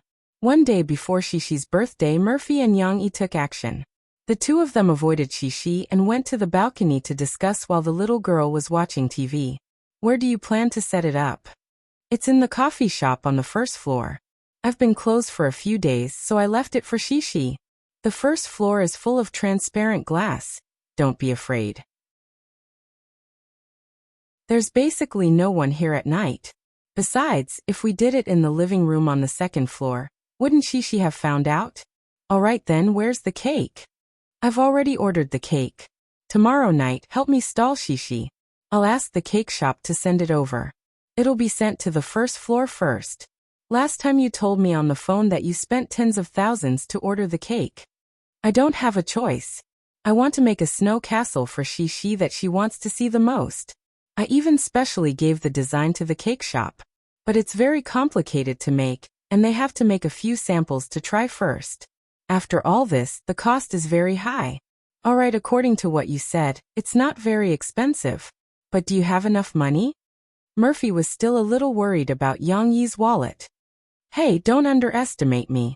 After all, my novel earns millions a month. It's more than you working hard to make money from commercial performances, okay? Don't mention my sad things. Otherwise I'll be angry again. Murphy said angrily. No matter how much money you make, I still have to work. Music is my dream. This was the first time Murphy talked about this issue with Yang Yi openly. But surprisingly, Yang Yi was not as stubborn as before. On the contrary, Yang Yi was very natural and easygoing. Of course, doing what you like to do makes life worthwhile, right? Yang Yi smiled faintly. I support you. Murphy looked at Yang Yi in disbelief, as if she was looking at a stranger. Wait a minute. Is this still Yang Yi? He actually supports me? He supports my music career? Murphy did not even care about being moved. First, she was confused by Yang Yi's completely different views from before. One had to know that Yang Yi had strongly opposed it in the past. Almost every time Murphy met him, the two of them would quarrel. Yang Yi's super traditional view of whether you're rich or poor, I don't want you to appear in public and sing for others, really made Murphy collapse. P.S. Everyone may have forgotten that this conflict of views was mentioned at the beginning of the book, but everyone chose to ignore it. This was the reason why Murphy found it difficult to accept Yang Yi before. It was not because of his education, wealth, or status. He felt that Murphy cared about his education, wealth, and status. It was just a misunderstanding of the original Yang Yi. Then, this bigoted view was deeply ingrained in his memory and affected the current Yang Yi. Let's mention it again here. I hope everyone can distinguish the reality and misunderstanding described by Xiaohan in the conflict. Yang Yi looked at Murphy's eyes and realized that he was in danger of being exposed. He quickly laughed twice and said, Let's not talk about this. Have you prepared a birthday present for Shishi? Her daughter was still more important. Murphy pulled back her mind from the doubts just now. She smiled and said, Of course, I asked Xiaowan to help me buy it. It's already here. What did you prepare? Yang Yi asked. Murphy was vigilant. She looked at Yang Yi suspiciously and said, Why are you asking this? Do you want to see what my present is like and then buy a more expensive one for yourself? Yang Yi did have some thoughts of comparison. He really hoped that Shishi would like his present more. After all, he had carefully prepared for a long time. He could not let Murphy steal the limelight. After being exposed by Murphy, Yang Yi smiled awkwardly and said, How can it be? My present wasn't bought. How can it be measured by money? Shishi lived with me for 4 years. As the saying goes, no one knows a daughter better than a mother. I know what Shishi likes the most. Murphy raised her chin a little proudly, revealing her white and slender jade neck. But she's the happiest when she's with me, Yang Yi said unconvinced. But women know women best. Murphy took off her indifferent disguise. In front of Yang Yi, she looked more and more like a little girl. She pouted angrily and said, If you don't believe me, let's compete tomorrow and see whose present Shishi likes the most. Okay, let's compete. What will you do if you lose? Yang Yi was interested. You will lose. Murphy snorted and said, If we lose, we have to promise each other one thing, okay? Unconditional. Deal. Yang Yi did not think that he would lose. He reached out his hand confidently. Yang Yi wanted to shake hands and bump shoulders with Murphy to signal the start of the bet. In the end, Murphy did not understand. She looked at Yang Yi with vigilance. What are you doing? Yang Yi awkwardly retracted his hand and scratched his head. Nothing, my head is itchy.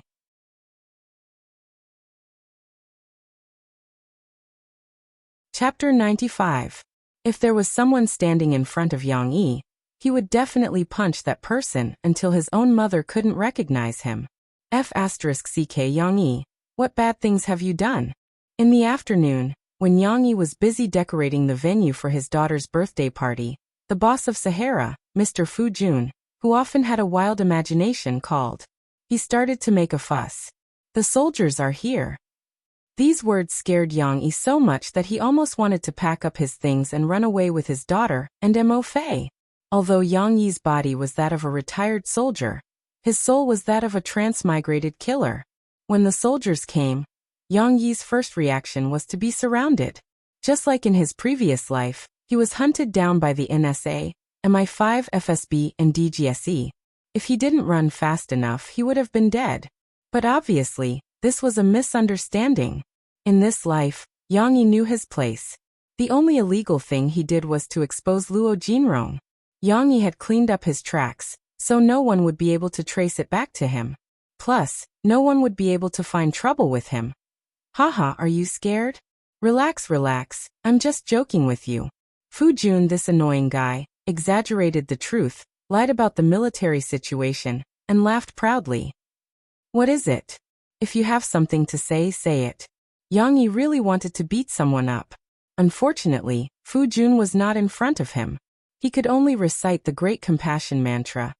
"Mercy, mercy, violence is useless. It goes against the harmony of heaven, hurts the liver, and hurts the kidneys. Revenge is a dish best served cold. 10 years later, I'll put him in a gunny sack and beat him up. Someone from the army is here. I'm not lying to you about this." Fu Jun was almost 40 years old, but he still acted like a young man. He was very trendy, and his mind was very jumpy. But it's not a bad thing. It's a good thing, a very good thing. It turned out that the higher-ups in the army had sent someone to get the address of Sahara through Chiyu. Then they came to urge the publishing house to print the physical books as soon as possible. "They have included your 2 books in the recommended reading list for all soldiers in the army this year. Although not everyone will have a copy, the purchasing department has already placed a huge order for 2 million copies each." Fu Jun then revealed his excitement.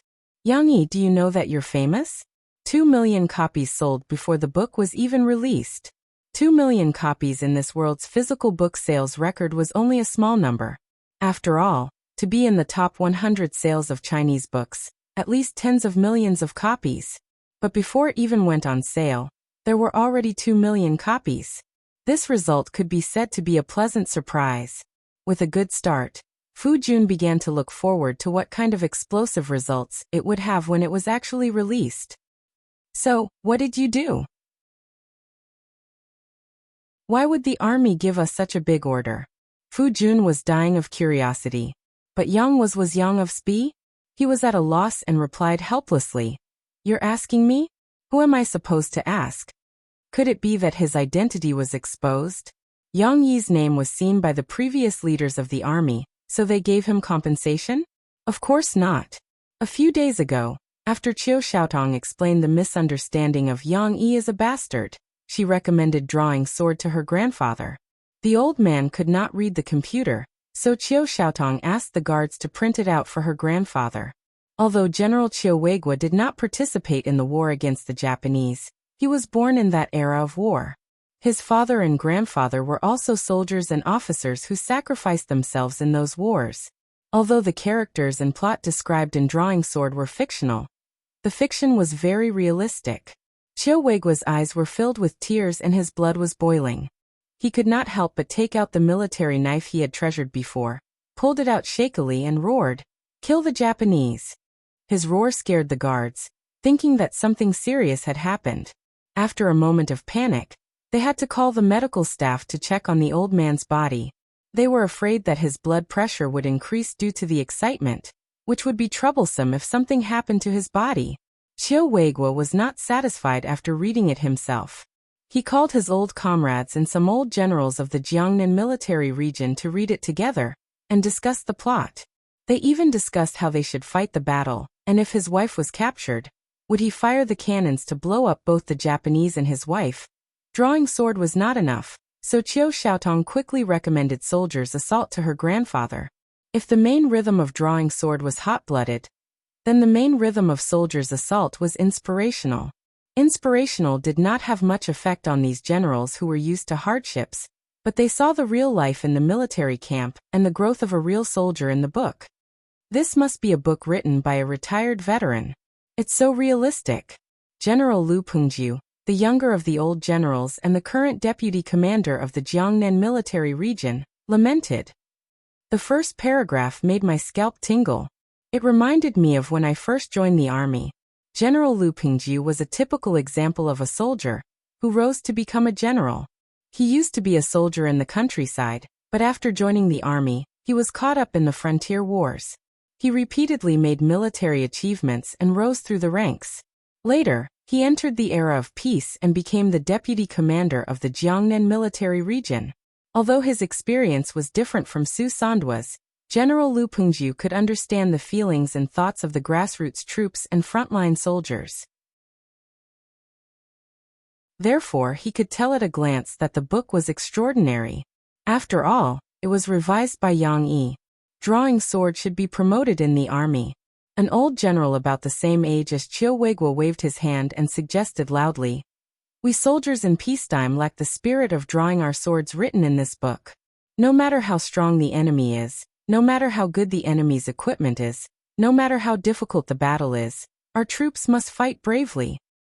Soldier's Assault is also a good book. Don't abandon it, don't give up." Qiu Weiguo echoed. This slogan should be written in the notebook by our soldiers and memorized in their heads. No matter what, everyone must be united. This is the army that can win the war. The two old generals' proposal was approved by the others. Deputy Commander Lu Pengjiu, who liked the two books more and more, added fuel to the fire and submitted the proposal to capital. Therefore, Fu Jun's shock just now came about. Yang Yi was not interested in the news. It was good enough that he did not beat up Fu Jun. After hanging up the phone, he continued to decorate the scene of his daughter's birthday party. For him, this was the most important thing. However, Yang Yi did not care, but that did not mean that others did not care. Everyone in Sahara Publishing House was now rubbing their hands together and excitedly devoted themselves to the physical publishing project of Yang Yi's two books, striving for an early release. Faster, faster. Everyone get moving. Fu Jun was like a big bad guy waving a whip. He danced excitedly in the conference room and gave orders.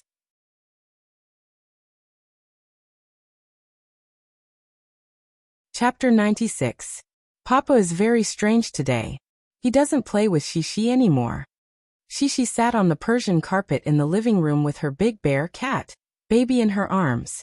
She raised her head for a while and secretly glanced at her mother, who was reading on the sofa like a cat with her legs crossed. Murphy was also like this at home. She liked to sit quietly and read a book, and then let Shishi play by herself. She was willing to accompany her daughter. If Shishi had something to say to her, Murphy would put down the book and respond gently. However, it was really not her character to let her sit on the ground and play with toys like a child. P.S. It's understandable that many adults are the same in reality. But because of this, Shishi preferred to be with her father, because her father would play with her toys, make characters with the toys, and tell her vivid stories. Mom said that Papa is running a shop downstairs and doesn't let Shishi go to find Papa. Shishi muttered in her heart, and her little head was filled with thoughts. Then Papa must be secretly cooking delicious food downstairs, and doesn't let Shishi eat it. Shishi is so sad. Shishi was going to be 4 years old today. She had her own thoughts and her own observation ability. Therefore, she knew that her father would not be very busy when he was running the shop, and he often accompanied Shishi to paint. How could he be so busy that he was afraid of being disturbed? Therefore, the little girl's imagination ran wild, and she thought of other things. Shishi couldn't hold back her words. After muttering to herself for a while, she rolled her big bright eyes and got up from the carpet. She ran to Mom's hand and said, "Mom, I'm hungry." Murphy put down the book in her hand, gently stroked her daughter's hair, and said softly, "Mom will make you a glass of milk to drink." Shishi shook her head and said, "No, I want to eat." Murphy had a headache. She stood up and went to the kitchen to open the refrigerator. Seeing that it was full of raw meat and vegetables, she was a little helpless. Why was this fridge different from hers? There were 2 refrigerators in Murphy's house. She often opened them to look for food in the living room. Auntie Zhu had prepared many of her favorite snacks, yogurt, and some fresh fruits for her. Those are all ready to eat. Now all the food in Yang Yi's fridge was raw, which made Murphy, who had never done any household chores, dumbfounded. She knew what her mother was thinking. She pouted and said, Papa put the delicious food in the cabinet next to the TV, but she doesn't want to eat those. What do you want to eat? Murphy asked, puzzled. She had long wanted to say, I want to eat the delicious food that Papa makes. Mom, let's go find Papa, okay? He said he was downstairs. Murphy frowned. Just as she was thinking of an excuse to appease she, there was a movement outside. Murphy breathed a sigh of relief. Fortunately, Yang Yi came back. Otherwise, he would be pestered to death by his daughter. Cece was the first to run out of the kitchen happily. Then, she jumped up with her slender legs and let her father catch her. Then he carried her up. She said with a little grievance, Why did Papa ignore Cece in the afternoon? Because Papa is doing something very big. Yang Yi threw a look at Murphy, indicating that she was ready. Murphy understood and quickly turned back to the master bedroom and took out the gift from her bag. What is it? She was immediately attracted by her father's words. She didn't complain and asked curiously. This very big thing is. Yang Yi deliberately delayed, waiting for Murphy to come out. What is it?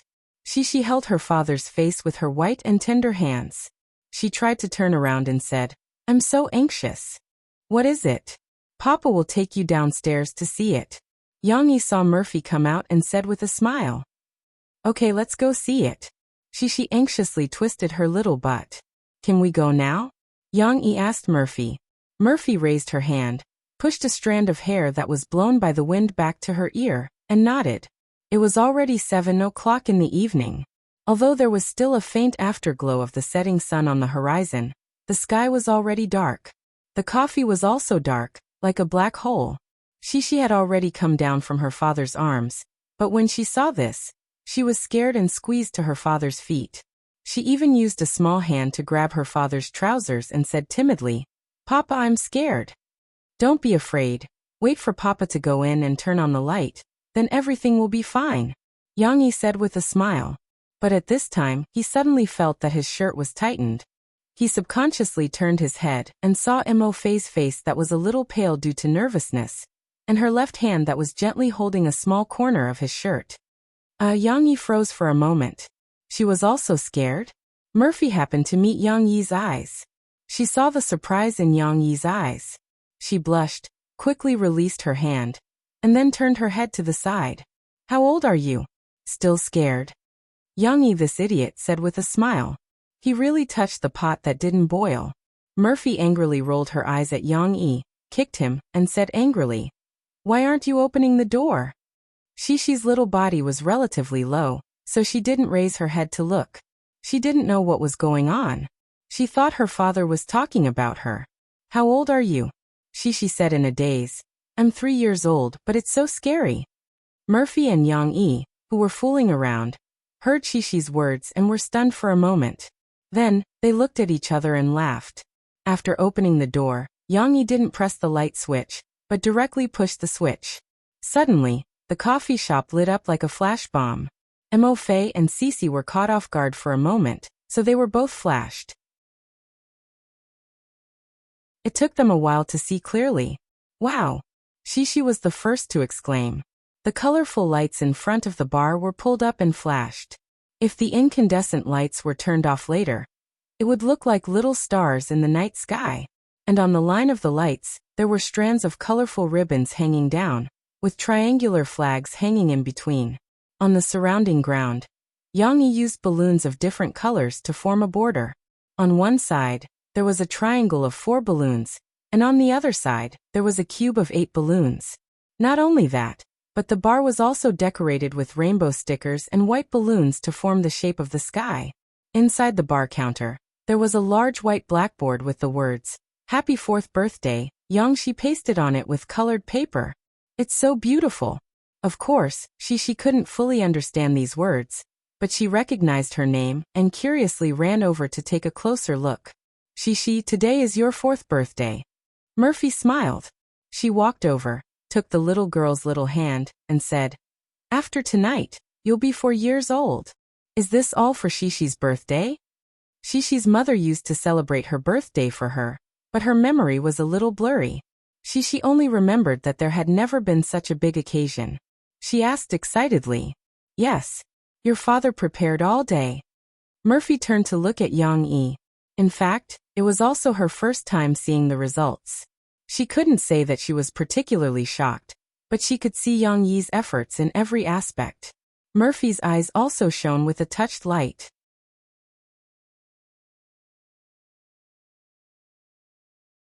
Chapter 97. Wait a minute, wait a minute. You have to wear this hat first. Yang Yi had indeed made a lot of preparations for Shishi's birthday. After all, it was his first birthday party. He had even looked up some examples on the internet and learned how to decorate. At this moment, he seemed to have thought of something.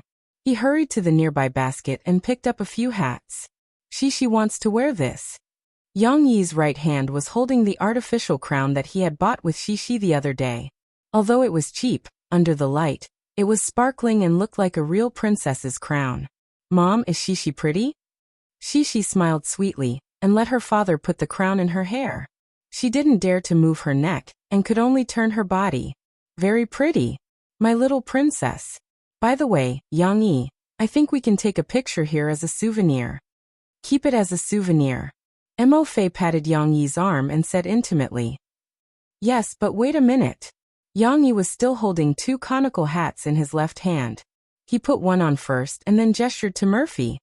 "I don't want to wear it." Murphy laughed and took a step back, waving her hands. "How can this be? It's Shishi's birthday. We have to wear it." Yang Yi blocked Murphy in front of the bar counter, leaving her with no way out. Then he helped Murphy put it on, hooked it with a rope, and hung it under Murphy's chin. This process was inevitable.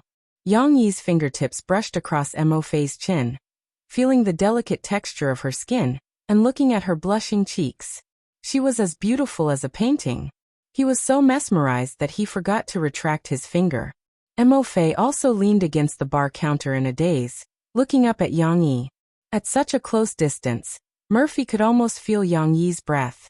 At such a close distance, Murphy could almost feel Yang Yi's burning gaze. At such a close distance, Murphy forgot to hide. She looked at Yang Yi's chiseled face in a daze. "Why aren't you guys done yet? I can't wait any longer." It was Cece's voice that interrupted this moment of intimacy. Murphy was the first to react. She blushed and pushed Yang Yi away, pretending nothing had happened, and walked toward Shishi. Yang Yi also shook his head and smiled. He also pretended nothing had happened. He went to the side, picked up the SLR camera he had bought before, and said loudly, "Shishi, Daddy is here to take photos for you." He took several photos. There was a photo of Shishi alone with the yes sign that would never change. There was also a photo of Shishi and Murphy together. "Yang Yi, come over and take photos with us." Murphy was having a good time with Shishi just now. She smiled and waved at Yang Yi. "I have to take photos too. There's no need, right?" Yang Yi scratched his head. "I still have to take photos for you guys." In fact, he was not very willing to take photos. His old ideas made him feel that as long as he took photos, it would be easy for his opponents to track him down. However, it seemed that he did not have to worry about this problem now. After all, he was no longer an assassin but an ordinary person. "Come here," Murphy said. "You're my father. How can you say no? Come, let's take a photo together as a family of three." Murphy almost blurted out the words family of three. Then she realized it and blushed. However, it was true. Shishi was already 4 years old, and the three of them had never taken a photo together. Yang Yi did not insist. He adjusted the camera's timer, then ran over to Murphy and hugged the little girl, who was smiling brightly in the middle. Click! The picture froze. Everyone had a smile on their faces. Even Yang Yi and Murphy smiled naturally. They only hoped that this happiness would last forever. There was food on the bar. Not only were there freshly washed fruits, but there were also snacks baked and made by Yang Yi himself. When Yang Yi was fiddling with the camera and preparing to record the video with a tripod, Murphy held the little princess's hand and came over to try the food first. "This is a cookie." Murphy picked one up and took a bite. She always ate elegantly.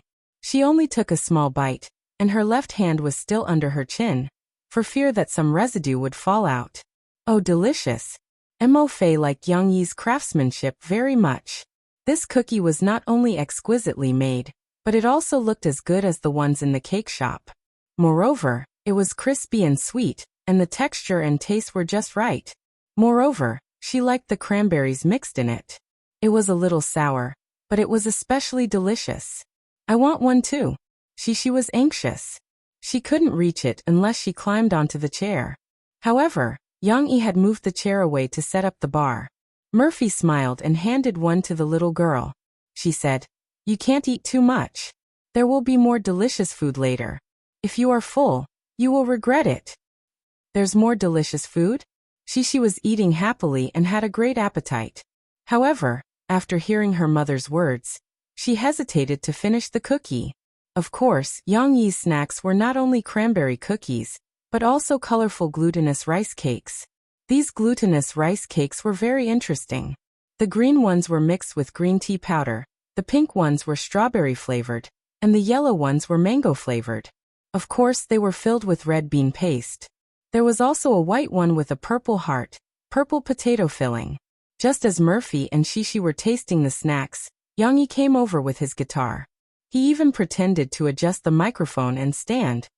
Cough cough hey hey. Murphy had seen the guitar hanging in Yang Yi's study upstairs, the brown beetle. Of course, she knew that this guitar was expensive, and that it was left behind by the original landlord. She had always felt that the BB guitar was a pearl thrown into the swamp by Yang Yi. However, she had a better one, so she didn't ask Yang Yi for it. What are you doing? Mo Fei looked at Yang Yi with amusement. She didn't know that Yang Yi knew how to play the guitar. Looking at Yang Yi's clumsy appearance while carrying the guitar, she couldn't help but laugh. Well, I want to sing a song for Shishi. Yang Yi said seriously. Okay. Shishi clapped her little hands happily. She was so happy today. Her parents had prepared a birthday party for her, and her father was going to sing. In fact, Shishi wasn't as surprised as her mother, because Yang Yi had sung, "Let's go" in front of Shishi, so Shishi was looking forward to it. Murphy was also a little curious. She wanted to know what Yang Yi, who didn't know anything about music and didn't care to understand, could sing. Moreover, it was a guitar song. Did he learn how to play the guitar? Murphy thought to herself. Then I'll start.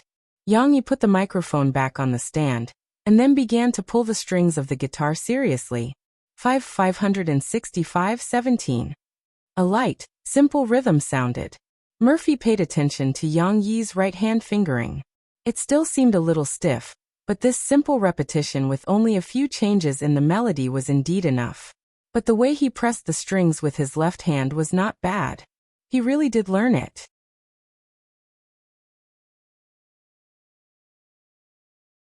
Chapter 98.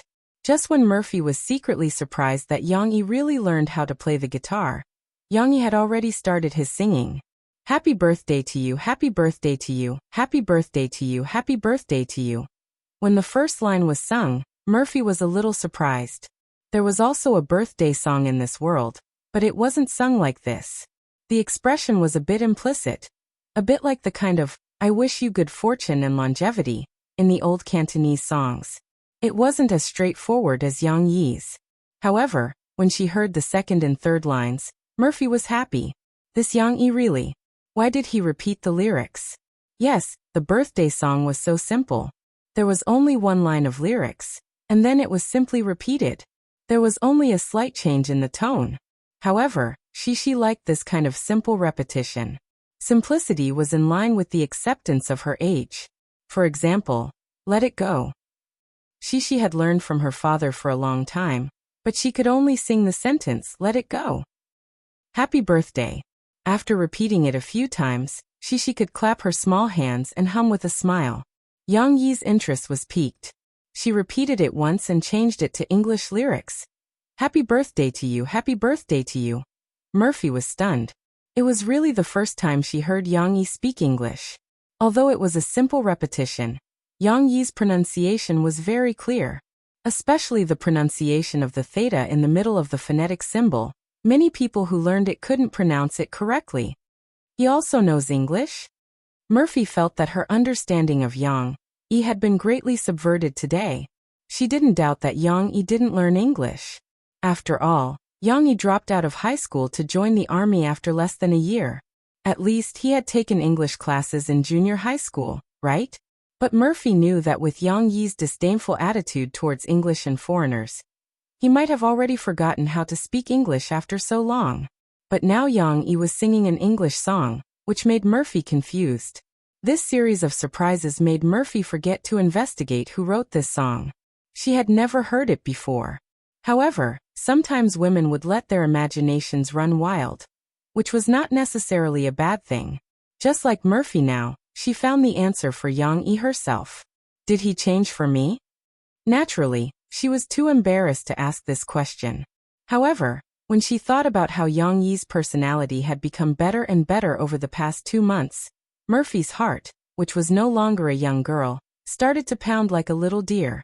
On the other side, Yang Yi had already finished singing. She clapped her little hands happily and cheered. Nice! Nice! Yang Yi smiled and reached out to high-five his daughter to celebrate. Then he handed the guitar to Murphy. Although Murphy shyly avoided his gaze, Yang Yi did not mind. He smiled and said, "It's your turn." When it was Murphy's turn to sing, Murphy was not reserved. She graciously took the guitar, walked valiantly in front of the microphone, and sat down. "I'll sing a birthday song too." Murphy looked at Shishi and smiled. "This is a song that Mom's mom used to sing on Mom's birthday. Now Mom is going to sing it for Shishi."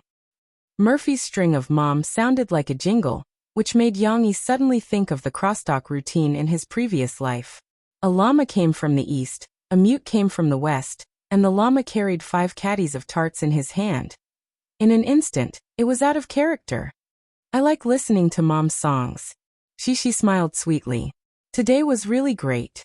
Her parents were all around her, just like the stars surrounding the bright moon. After a beautiful melody, Murphy softly hummed Sad Face PS. The lyrics below are partially rewritten by Lin Jiying's song, Birthday Present.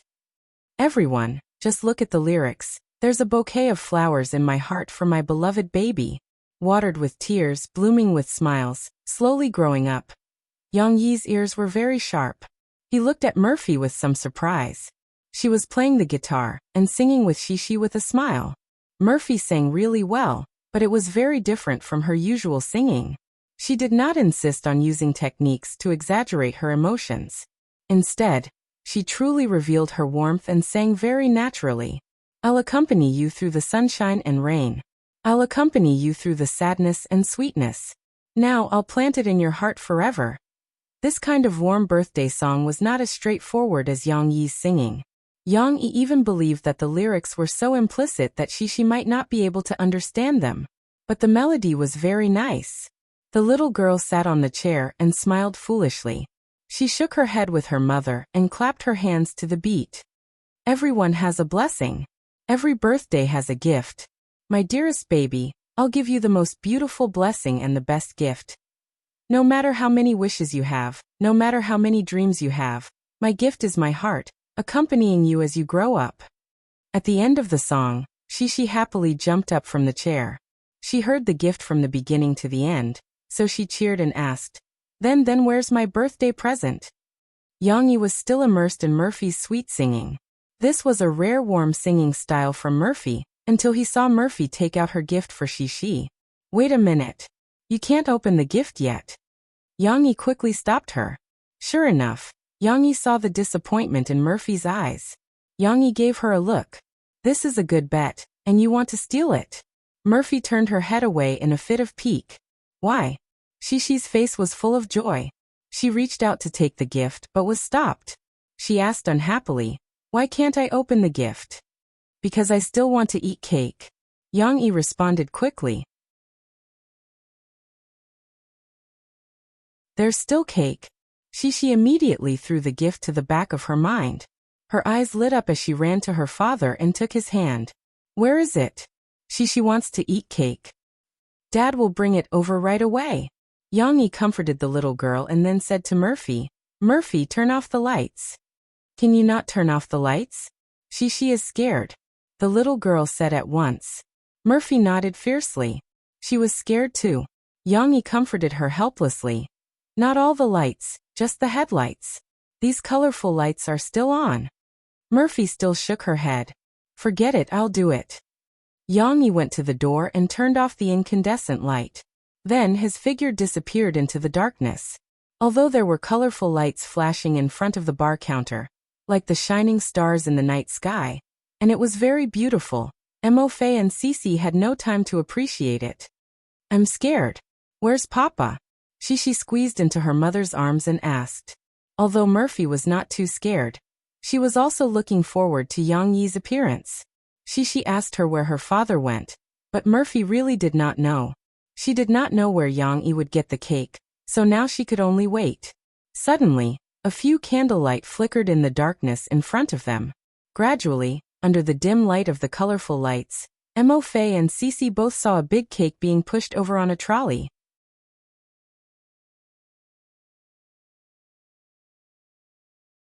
Chapter 99. P.S. Warning of dog food ahead. Happy birthday to you. Yang Yi hummed his birthday song again and slowly pushed the cake over. It's here, it's here. She was no longer afraid when she saw her father. She cheered and circled around her father, wanting to see what the big cake looked like. Murphy was worried that she would bump into something in the dark, so she quickly pulled her back. Don't run around. Wait for your father to finish decorating. In the middle of the field, surrounded by flashing colored lights, Murphy and Shishi finally saw what the cake looked like. It was indeed a custom-made cake that cost more than 10,000 yuan. The cake was made into the shape of a castle, and it was a castle on a mountain. It was made using the technique of reflection. Chocolate and fruit trees were buried in the cake, setting off the height of the castle. The lonely castle stood alone on the peak of the mountain. Murphy looked at the cake and frowned. What does this mean? Why did you order a cake like this? Murphy felt that a birthday cake shouldn't have such a dark theme. However, she shouted excitedly, Sister Elsa, and Anna, and Snowbow. Only she could understand the meaning of the lonely castle because Yang Yi had drawn a similar picture for her before. He told Shishi that when Elsa escaped from the crowd, she lived in a snow castle like this with Snowbow as her companion. The 4 candles that represented Shishi's 4th birthday were placed in very particular positions. 2 of them were placed on the castle, and the swaying candlelight illuminated the figure of Elsa, who was looking at her hometown from the window sill. The blue crystal-like dress told Shishi her identity. Although it couldn't be made with a cake, it was just a small wooden doll carved by Yang Yi and then colored by the cake shop chef with food coloring. Similarly, Anna, who was looking at the forest below the castle, was also a little wooden doll. The red cloak also revealed her identity. The other 2 candles were placed on her sleigh. On the other hand, Baby Snow was made entirely out of cream. The cake maker's skills were excellent, and Baby Snow's mischievous expression was vividly portrayed. Yang Yi placed it at the entrance of the castle, just like how it would appear and welcome Anna in the story. It was supposed to be an Easter egg without any candles, but she still noticed it immediately. Do you like this cake? Dad spent a lot of effort to get people to make it.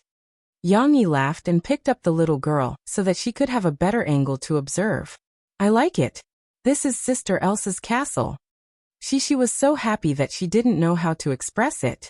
Murphy looked at the cake for a while, then looked at Yang Yi and her daughter. She was very confused. Why would they like such a dark cake? Could it be that there was a story behind this that he didn't know? Sister Elsa, Anna. Murphy often heard Shishi mention these names, but she didn't ask.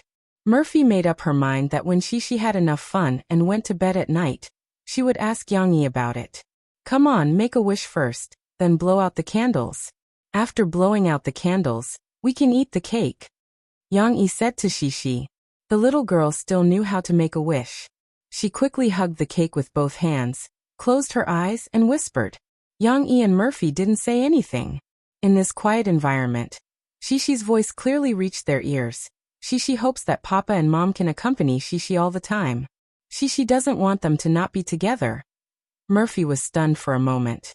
She subconsciously raised her head and made eye contact with Yang Yi, who was looking over.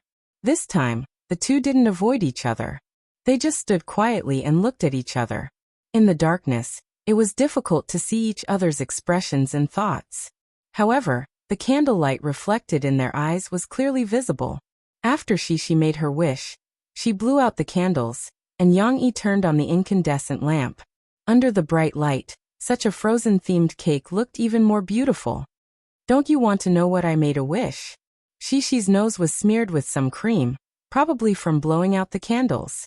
Murphy wiped her nose with a tissue, and the little girl said in a muffled voice, "A wish, it won't come true if you say it out loud," Murphy said intimately as she pinched the little girl's nose. "Then I'd better not say it." Shishi quickly covered her mouth. She didn't know that her parents had already heard her wish. It was impossible for the three of them to finish such a big cake. Yang Yi cut a few pieces from the edge, and divided them into 3 portions, without touching the castle. Now Shishi cared about the castle the most.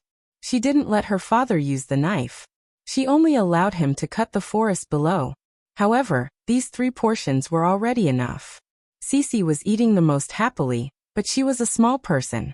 She had just eaten some desserts, so she couldn't eat much before she was full. However, her small head was still looking in the direction of the big cake. Yang Yi had never had a strong interest in cake, so he simply ate a few mouthfuls. He saw that Murphy next to him had cut the cream off the cake, and only ate the bread below. He smiled and said, "You don't want to eat cream, and you still want to lose weight." Murphy glared at Yang Yi in annoyance. As a star, she always had to control her figure. Otherwise, how could she not like to eat cream? Cough. I'm not making fun of you. I'm just saying, later when we go up, I'll get you something to eat. We'll eat together. Yang Yi awkwardly explained. Murphy suddenly stretched out her hand and touched Yang Yi's face. Yang Yi's body stiffened. He didn't understand why Murphy, who had always kept a distance, would suddenly do such an intimate action. But he quickly understood. He reached out his hand and wiped his face. It was the greasy cream. At this moment, Mo Fei giggled and threw a playful glance at Yang Yi, as if to show off. Okay. Yang Yi deliberately raised the plate in his hand. There was still some cake and cream. Of course, he wasn't stupid enough to throw it out. He deliberately wanted to scare Murphy. The latter exclaimed and hurriedly ran away. After confirming that Yang Yi didn't pounce on her, she laughed from afar. Murphy's mood today was really good. She even laughed out loud. Perhaps, the amount of laughter today was almost comparable to the number of times she laughed in the past half a year. After fooling around, it was time to open the presents. Yang Yi, where's your present? Murphy held her box. There were beautiful butterfly ribbons on it. She proudly shook it at Yang Yi and said. Yang Yi was already prepared. He took out a long box from behind the bar. Although it didn't have any beautiful decorations, it was a rectangular box like Murphy's. Moreover, it was bigger than Murphy's. By a lot. You cheated. When Mo Fei saw this, she immediately pouted in annoyance. However, she didn't care about the expressions of her parents. She happily ran over and took the box from her parents' hands. Her father's box was slightly heavier. She dragged it to the middle and sat down. These are all my presents. She said happily. Murphy glanced at her daughter. For some reason, she suddenly said to Yang Yi, She is really easy to satisfy. When I was young, I had a lot of presents for my birthday. They were from my family and classmates. They piled up in the house. But she was very happy when she asked for 2. When Yang Yi heard that, he was suddenly stunned. No one knew what he was thinking.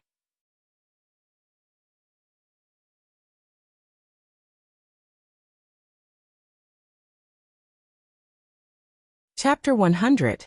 As mentioned earlier, Yang Yi had done a lot of preparation work before setting up this birthday party. For example, he had read the posts of mothers on online parenting forums. He had also spent money to consult some celebration companies that specialized in setting up parties. However, the answers he got had one thing in common. They had a lot of people to entertain. This was because other children had their own friends of the same age. However, she didn't. Yang Yi had brought her to play with her friends on campus. Shishi was more willing to chase those naughty puppies.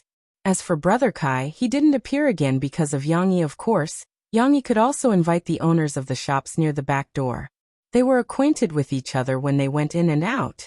However, because Yang Yi himself lacked a sense of security, it was difficult for him to communicate deeply with ordinary neighbors. He thought about it and gave up. Right, there was also Guizi. This little fatty was too simple. Although he was funny, he wasn't scheming. Moreover, Yang Yi admired talented people, so their relationship was quite good. Yang Yi originally wanted to invite Guizi to attend, but Murphy decided to come back to celebrate her daughter's birthday. Yang Yi dismissed the idea. After all, Murphy's identity was too special. However, no matter what, the family of three didn't seem to have many friends. Was it really good for Shishi to continue growing like this? Yang Yi's thoughts were interrupted. Murphy was urging her daughter. Shishi, quickly open this gift. See if Mom bought it for you. Do you like it? Shishi couldn't wait. She quickly removed the butterfly ribbon and opened the box. Wow. Shishi held the box in her left hand and covered her mouth with her right hand. She exclaimed happily. It's a beautiful ring. It's a bracelet, but it's made of silver. Pure silver. Murphy smiled. She took out the bracelet and opened the latch. Here, Mom will put it on for you. After Shishi put it on, she happily twisted her left wrist and looked at the carvings on it. She said, it's very similar to Mom's. Murphy did have a silver bracelet that was passed down in her family. It was said that it had a long history, but she rarely wore it, especially during this period of time when she often went to commercial performances. The environment was chaotic, so she didn't want to wear it. Yang Yi had seen it once before, but he didn't expect that Murphy would buy a silver bracelet for Shishi. Mom's is too big. When Shishi grows up, Mom will give it to you. Murphy smiled. Yang Yi looked at his daughter's happy face and said sourly, is it okay for such a young child to wear a bracelet? Murphy had already known that he would say this. She said calmly, the ancients said that silver has the effect of calming the 5 internal organs, calming the mind, curing palpitations, strengthening the bones, calming the heart, and brightening the eyes. It is more of a blessing and peace. Why can't I wear it? Yang Yi curled his lips. He still felt that it was too strange to give a silver bracelet as a birthday gift for such a young child. Well, go and open Papa's gift. See if you like Papa's gift more or Mom's gift more. Murphy looked at Yang Yi with a little pride. Shishi didn't know about the bet between her parents. She carried her father's big box and said innocently, I like Mom's gift, but Papa's gift is the biggest. What should I do? Yes, what should I do? Which one should I choose? I'm waiting online. It's so urgent. Yang Yi's box was finally opened. Murphy also looked at it like a curious baby. She felt that she wanted to know what was inside more than Shishi. However, when Murphy saw it, she was dumbfounded. In the end, Cece crawled up from the ground. She hugged the wooden sword with her 2 small hands and lifted it up. That's right. Yang Yi's birthday gift for his daughter was a wooden sword. It was an ancient Chinese sword made according to Shishi's figure. Of course, it was a blunt wooden sword without a sharp edge. Murphy was not only dumbfounded, but also speechless. She was completely speechless. She looked at Yang Yi as if she was looking at a fool. Her eyes seemed to say, you still have the nerve to talk about me. What kind of birthday gift did you give? How can you give a sword to such a young child? Moreover, it's for a girl.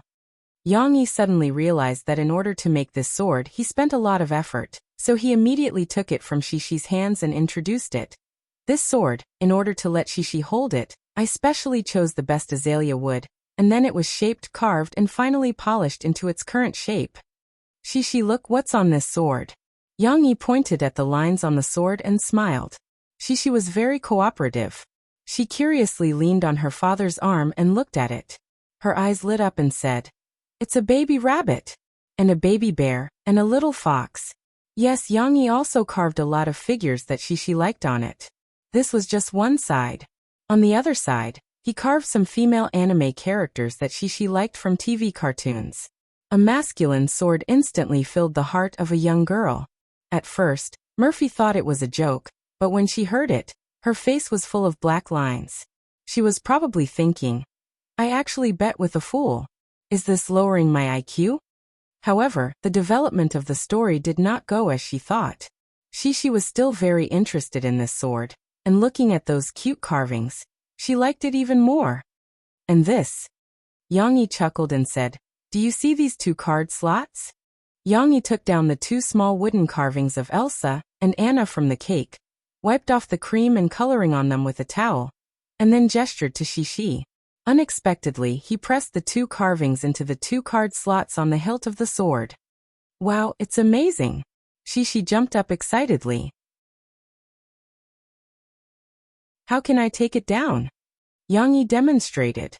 At this moment, Shishi was even more fond of it. This is not fair.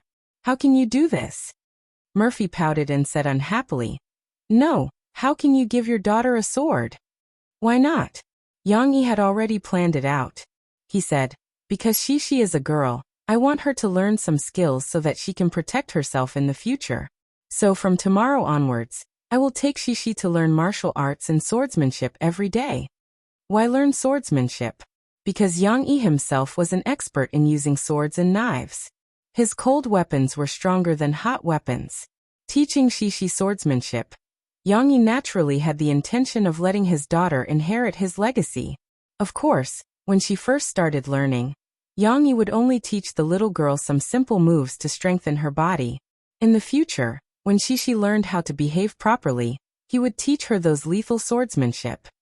Shishi is only 4 years old. Murphy originally wanted to say that Yang Yi was not playing by the rules.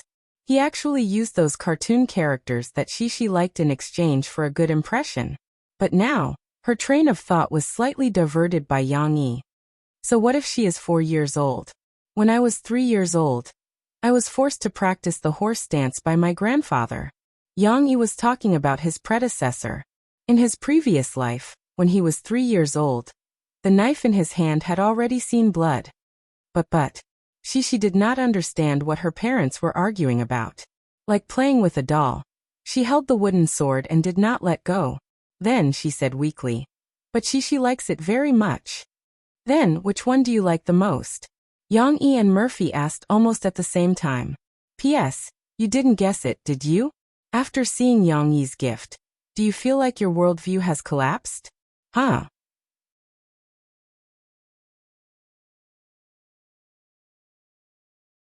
Chapter 101. It turned out that Shishi might have martial arts, but she would never become a tough woman. After all, she still had a delicate girl's heart. Under the pressure of her father and mother, Shishi had to make the final choice. The little girl looked at her right hand and left hand for a long time. On one hand, she looked at the beautiful silver bracelet, and on the other hand, she looked at the wooden sword, the pattern on the sword. Finally, like a little adult, she sighed and said, "It's so hard to choose, but I still like Mom's gift."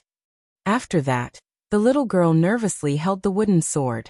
Her two big eyes looked at her father pitifully. She weakly asked, "Papa, can Shishi keep it?" Shishi also likes it very much. Shishi didn't understand. She thought there was only one choice. "Yeah, I won." Murphy proudly raised her arms and cheered. She happily ran over and hugged Shishi. She kissed the little girl and said, "Of course you can keep it. I believe your papa is not so tasteless." Yang Yi still had a look of disbelief. He actually lost? How could it be? How could Shishi not like that wooden sword? Having a sword that belonged to oneself, that was the dream of every child. If one didn't have a dream, what was the difference between them and salted fish? Shishi just said that she also likes my gift. It should be higher than yours still likes. Yang Yi was not convinced and struggled. Murphy didn't take his trick. Instead, she proudly raised her chin and snorted. "If you agree to bet, you must accept defeat. Don't go back on your word." Yang Yi sighed, made up his mind and said, "Okay, if you agree to bet, you must accept defeat. Tell me, what do you want me to do?" Murphy put Shishi down. The little girl found that her wooden sword was not confiscated. She was very happy. She quickly held it to the side and continued to look at it. Anyway, she didn't want her papa to see it, in case he went back on his word. "What should I ask you to do?" Murphy sat on the sofa with her hands supporting her chin on the table. Her slender fingers lightly tapped her smooth jade-like face before she suddenly retracted her hand and playfully blinked her eyes. I haven't thought of it yet.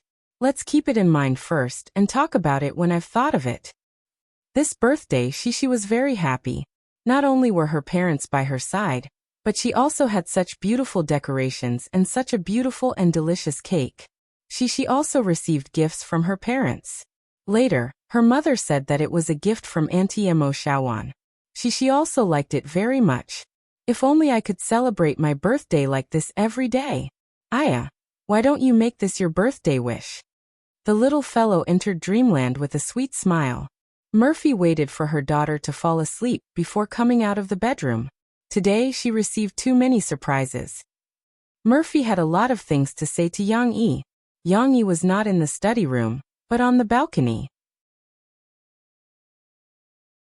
When Murphy brought Shishi upstairs to take a bath, he stayed behind to clean up the mess. After all, people with obsessive-compulsive disorder had just finished cleaning up. After taking a bath, they came to the balcony to enjoy the breeze and admire the moon. By the way, the moon today is pretty good. Hearing Murphy's arrival, Yang Yi said softly without turning his head. Murphy sat down on the recliner next to Yang Yi. Now that there were only two people together, she became slightly more reserved. Her sitting posture was very ladylike.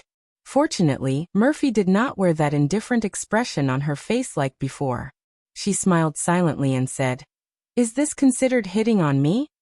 "No, this is called sharing." Yang Yi immediately denied. "Why did she like the cake you made today so much?" Murphy asked the question that had been on her mind all night. "That's a scene from a fairy tale I told her." Yang Yi went back to the living room to get a cup, then poured some juice he squeezed and gestured to her. "Do you want to drink? Eat the cake, it's just right to relieve the grease." Murphy nodded. She took the cup and gently took a sip. The taste was not bad. It was sour and sweet, a bit like wine. She did not know how many fruits Yang Yi mixed together to make it. That story is more interesting. She has always liked the characters in it. Every day, she fantasizes that she can also have ice magic. Yang Yi smiled. Murphy nodded gently. "You told Shishi many stories, and Shishi told me all of them. Did you make them up yourself?" That's right." Yang Yi admitted shamelessly. Murphy pursed her lips and said with some dissatisfaction, "That's not fair. You can make up your own stories. Shishi is sleeping with me now, and she said that the stories I tell are not good. When are you free? Organize your stories and write them out." Murphy thought of a way and said, "I want to read them and then tell Shishi. That way, she can't tell the difference." Yang Yi was a little speechless. However, looking at Murphy's cute and happy face, he still agreed. "Speaking of which, the guitar you played today is not bad. You put in the effort to learn." Murphy praised Yang Yi, which was rare. Yang Yi wanted this effect. He was gradually showing his ability to Murphy so that Murphy would not feel too abrupt. "How about singing?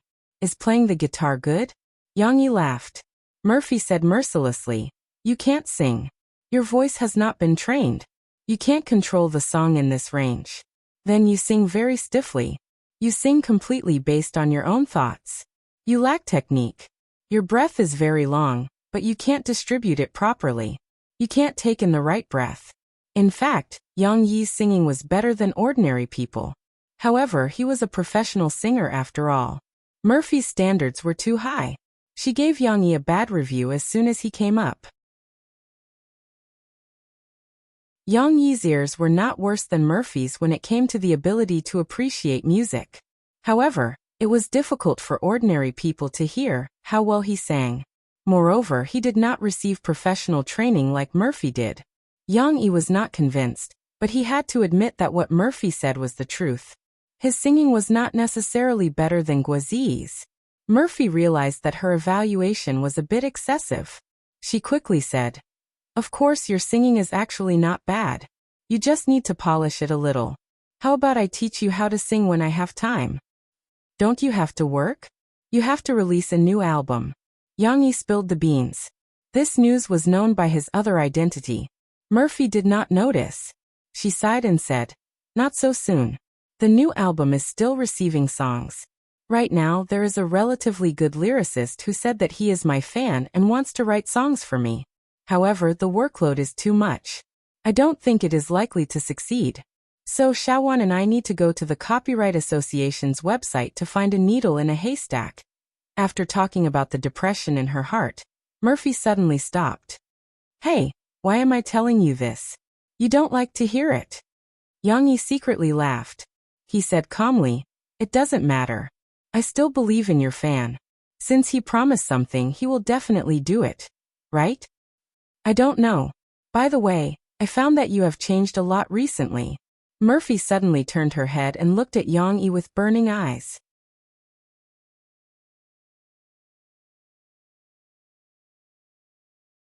Chapter 102. Under Murphy's gaze, Yang-yi's back stiffened, and his expression froze. Luckily, the light outside the balcony was a little dim, so Murphy didn't see the smile on Yang-yi's face. Could it be that she's still suspicious? Yang-yi was nervous. Murphy continued. You're writing novels, opening a coffee shop, playing the guitar, singing, and even speaking English.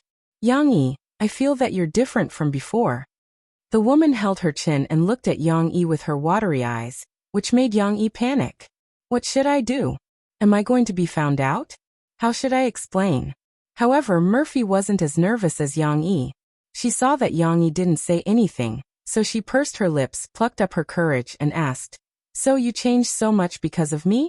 Did you learn to play the guitar and sing because of me? It wasn't to that stage yet. Yang-yi secretly let out a sigh of relief. He felt lucky that he wasn't being interrogated. However, regarding Murphy's question, Yang-yi still had something to say. He shook his head vigorously. No? There's no such thing. I don't believe you. Yang-yi's original setting wasn't like Murphy's. He was still thinking about how to cover up his identity as Mu Xiang. So he explained. I learned it when I was working for the past few years. I traveled extensively, learned how to cook in a restaurant, and learned how to play a musical instrument in a bar. Murphy was convinced. She pouted her rosy lips and said shamelessly, I don't want to hear it. I don't want to hear it. You weren't like this in the past. It was only after I brought Shishi to meet you that you slowly changed. Yang-yi didn't want to explain too much on this topic. After all, he was really lying. The more he said, the more mistakes he would make. Ahem, that Murphy, by the way, I wanted to discuss something with you today. Yang-yi stiffly changed the topic and said, about Shishi going to kindergarten. I think your previous proposal is correct. Murphy angrily glared at Yang-yi. How could she not know that Yang-yi was deliberately avoiding the topic? But it had to be said that Yang-yi had succeeded. Murphy was very interested in the new topic he brought up. She happily said, Really? Did you agree to let Shishi go to kindergarten? That's right. Yang-yi nodded. However, I only agree with your idea of letting Shishi go to kindergarten. As for those interest courses, I still disagree. Why? You want Shishi, a girl, to learn swordsmanship from you. Why can't Shishi learn to sing and play the piano? Murphy was unhappy. Yang-yi had read a lot of parenting books, so he felt that he understood a lot of principles. He patiently explained to Murphy, a child's childhood should be happy and carefree. It shouldn't be about constantly learning, so they don't have time to play. If Shishi learns kung fu from me, it will only take a little time. On one hand, she can exercise her body, and on the other hand, she won't be bullied in the future. This is a good thing. Why isn't learning music a good thing? Murphy asked. Learning itself is good, but the heavy interest courses will make Shishi's childhood very depressed. I think it's not that she can't learn, but she has to allocate the time and learn some content that she likes. The most important thing is that she has to have fun, Yang-yi said. As for the rest, it's not too late for her to learn slowly when she grows up. Murphy had to admit that Yang-yi was right. Because thinking about it carefully, she spent her childhood learning this and that, and it seemed that it was difficult for her to find any happiness in her memories. However, Murphy was still a little hesitant. I don't want anything else, but I still have to learn to sing. Then we'll let Shishi choose. As long as she likes it, we'll fully support it. As long as she doesn't like it, we won't force her. Yang Yi waved his hand generously. Murphy came back to her senses. She smiled softly and said, "You said you didn't change. Look, it's only been a few days, and you've changed again. Previously, you stubbornly said that you don't want Shishi to go to kindergarten." In response to this question, Yang Yi had something to say. "Don't you think that our birthday party tonight is too quiet? It's just me, you, and Shishi. It shouldn't be like this. I've heard that other people's birthday parties will invite a lot of children to participate. It's very lively." Murphy nodded gently. She used to celebrate her birthdays like this when she was a child, but she comforted him. "But you don't have to blame yourself too much. I think you did enough tonight. Although there weren't many people, it was very warm. Shishi was very happy and so was I. That's not what I meant. I just don't want Shishi to be like you and me, who are lonely and don't have any friends." Yang Yi waved his hand and said, "Who are you saying is lonely and doesn't have any friends?" Murphy was unhappy. "How many friends do you have? Count them." Yang Yi continued to dig his own grave. "I have friends. Xiaowan, my driver, and..." Murphy was a little flustered. She realized that Yang Yi was right. She really didn't have many friends. Although she knew a lot of people in the circle, she was always aloof and didn't want to participate in activities. She wasn't good at dealing with people. Moreover, she had a very high definition of the word friend. There were only a few people who could really be considered her friends. Xiaowan doesn't count. She's your relative. As for the driver, you don't even know his name. How can he be considered a friend? Yang Yi opened this bloody scar. Murphy looked at Yang Yi with shame and anger. Her heart was very uncomfortable. "What are you trying to say?" "Nothing. I mean, I don't want Shishi to repeat our mistakes." Yang Yi didn't take it seriously. He smiled and said, "Let her go to kindergarten. She can temporarily leave the arms of her parents. In this way, Shishi can meet some children of the same age and have her own friends." Although Murphy didn't want to agree with Yang Yi's evaluation of her, she still agreed with Yang Yi's idea. She nodded gently. "I'll find her a kindergarten. But in the future, you have to send Shishi to and from school. Sometimes, even if I'm free, it's not convenient." Of course. Suddenly it was quiet. Both of them didn't say anything. It was a little quiet. Murphy looked at the clock in the living room. She yawned and stretched, revealing her slender and smooth waist. She said, "Okay, I'm going back to sleep. I have to go back to work tomorrow." "Wait a minute." Yang Yi finally plucked up his courage and stopped Murphy. "Well, on the 23rd, Chen Yijie will hold a concert in Jiangcheng. I have a few tickets." Yang Yi was a little nervous, but he still said, "I want to invite you to watch it together." He really wanted to invite a singer to watch the concert? Yang Yi actually dared to say such words? Unexpectedly, Murphy didn't care about this issue. She turned her back and Yang Yi couldn't see her expression. After a moment of silence, she asked in a low voice, "Are you asking me out?" "Ahem, you can't say that. I just think that Chen Yijie's songs are very nice, and Shishi will be there too. But if you think it's inconvenient, then forget it." Murphy's question was different from Yang Yi's idea. He couldn't use the words he had prepared. He could only improvise. "Hey, why forget it?" Murphy interrupted Yang Yi.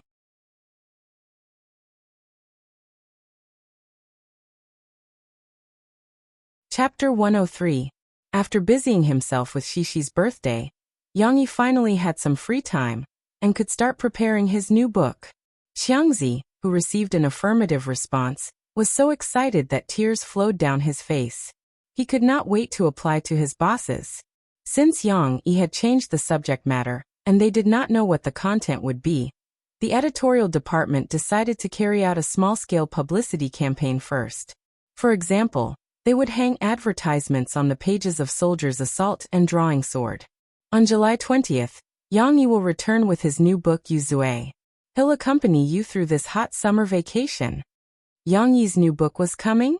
The fans of the two books had been looking forward to it for a long time. After the end of Drawing Sword, they had been asking for news about the new book, but they were disappointed again and again. A week later, the book review section had gradually quieted down. There was no longer the heated discussion from before. However, loyal fans like Mu Yuqing were still unwilling to leave. They came back every day to sign in and see if Yang Yi had started a new book. Finally, they received the news. Suddenly, the book review section of Drawing Sword and Soldier's Assault became lively again. After some fans spread the news, many fans gathered to discuss Yang Yi's new book. Yuzue? The title of the book sounded strange. There's not even a brief introduction. Is Master Yang still writing military literature? I think so. If Yang Yi doesn't write military literature, what else can he write? But the name doesn't seem like the title of a military literature book. Yuzue means the remaining crimes, the sins left behind. It sounds very dark. Come on, Drawing Sword doesn't seem like military literature. I thought it was a martial arts novel at first, haha. That's true.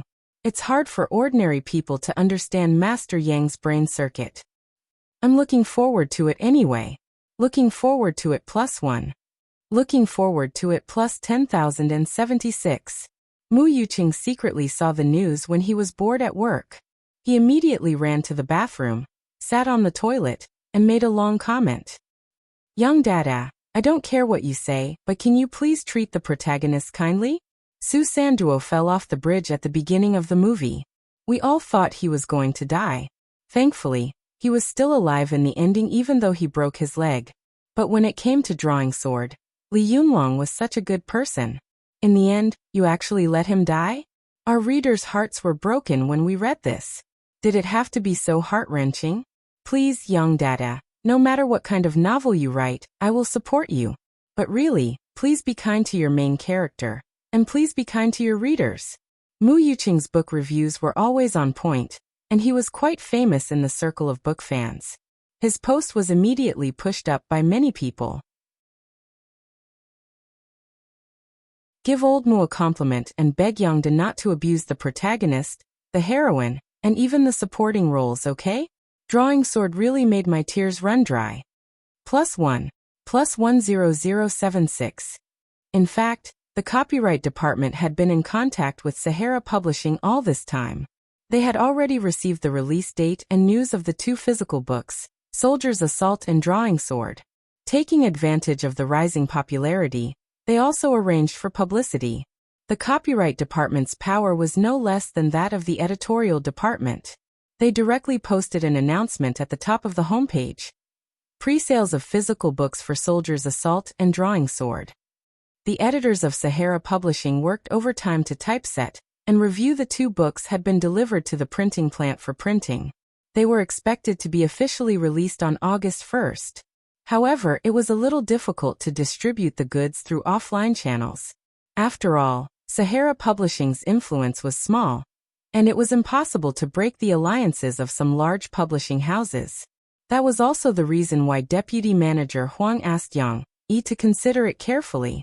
At present, Sahara Publishing only obtained the sales channels of state-run bookstores and some small bookstores.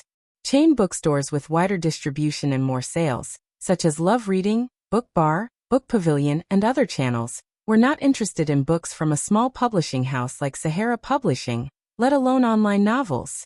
Of course, Sahara Publishing's efforts were not in vain. After all, state-run bookstores were the largest chain bookstores in the country.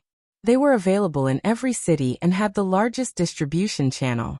However, the problem was that because state-run bookstores were state-run, the price of the books they sold was often 10% more expensive than other channels. That also led many readers to choose chain bookstores such as Love Reading, Book Bar, and Book Pavilion, which were more cost-effective. However, the advertisement Chiyu posted was refreshing to the readers. Pre-sales? What does that mean? Didn't they say that the offline bookstores would be open on August 1st? Why is there such a thing as pre-sales? After clicking on the advertisement, Chiyu announced the two sales channels provided by Sahara Publishing. The first was, of course, on August 1st. One could go to the state-run bookstores or the bookstores on the list below to buy the books. The second was the so-called pre-sales. Book fans who had been looking forward to buying two physical books had already decided to grit their teeth and go to the state-run bookstores to buy the books, even if it was a little more expensive. However, the pre-sales channel now gave them new hope. They could buy it online and the price was so much cheaper? Moreover, the online pre-sales delivery time was 2 days earlier? Was that for real? If it were not for the official advertisement, the book fans would have thought that they had been cheated. However, the Sahara online bookstore had a label certified by the Copyright Association, so it would not lie. The book fans began to study it curiously. After Yang Yi's suggestion, Fujun got someone to beautify the Sahara online bookstore's web interface to make it more user-friendly. At the same time, it also simplified the registration and book purchase process for customers. In the past, it was troublesome to buy books. They had to send money to the online bookstore through registered mail, and then tell the bookstore which books they wanted to buy by phone. They had to confirm it again and again. After Mu Yuqing saw the advertisement, he excitedly decided to be the first batch of customers. Anyway, the official advertisement was unlikely to lie. Even if it did, Mu Yuqing felt that his loss would not be too great. Moreover, if the operation was successful, Mu Yuqing might receive the book earlier than the book fans who went to the offline bookstore to buy it. Mu Yuqing excitedly clicked in. He found that he could browse and choose without registration when he entered the website in the early stages. He could even use the identity of a customer to add the books he wanted to the shopping cart. Only when he placed an order did he need to register, or use an existing account to log in. Then he filled in his personal information, delivery address, and payment account information. However, Mu Yuqing noticed that these information could be used again after filling in once. It reduced the tedious process of repeated registration. Amazing! Mu Yuqing was in the IT industry, so he quickly realized the convenience of this website. Of course, the payment was still a little troublesome. Mu Yuqing specially made a trip to the bank. Online payment in this world had not been developed yet, and there was no logistical support for payment on delivery. The Sahara online bookstore was still receiving payments through bank transfers. After the order was placed, the Sahara online bookstore would match the amount received and confirm the payment. Mu Yuqing took a screenshot of the entire process, covered his personal information, and posted a post in the book review section of the 2 books. I strongly recommend buying online. I'm already waiting at home for the 2 books to be delivered to my doorstep. The estimated delivery time is July 31st. It's really fast in Yangcheng, hehe. Mu Yuqing was condemned by many book fans for his arrogance. However, under his call, more people flooded the Sahara online bookstore. There were even more people eating crabs. However, it was not that there was no other movement on the internet. Taijun Net, who had been paying attention to the situation, immediately took action. Almost the next day, Taijun Net posted an announcement, announcing that one of their great authors, Bullet Scar, would upload a new book on July 20th. Furthermore, starting from August 1st, there would be signing events in bookstores in 8 major cities across the country. He would be competing with Yang Yi's, Yuzue, and the 2 published physical books. Bullet Scar was a veteran military writer, and he was also the founder of the Soldier King genre. His 3 completed novels had achieved good results, and even his physical books had good sales. It was said that his 3rd completed novel had sold close to 10 million physical books, and this was the sales record for a military literature published on the Taijun web. Obviously, Bullet Scar was a strong opponent that could not be underestimated. Yang Yi's fans were also worried about Yang Yi. However, after seeing Taijun Net's provocation, Chiyu did not react at all. No, it should be said that the editorial department was secretly laughing. This is interesting.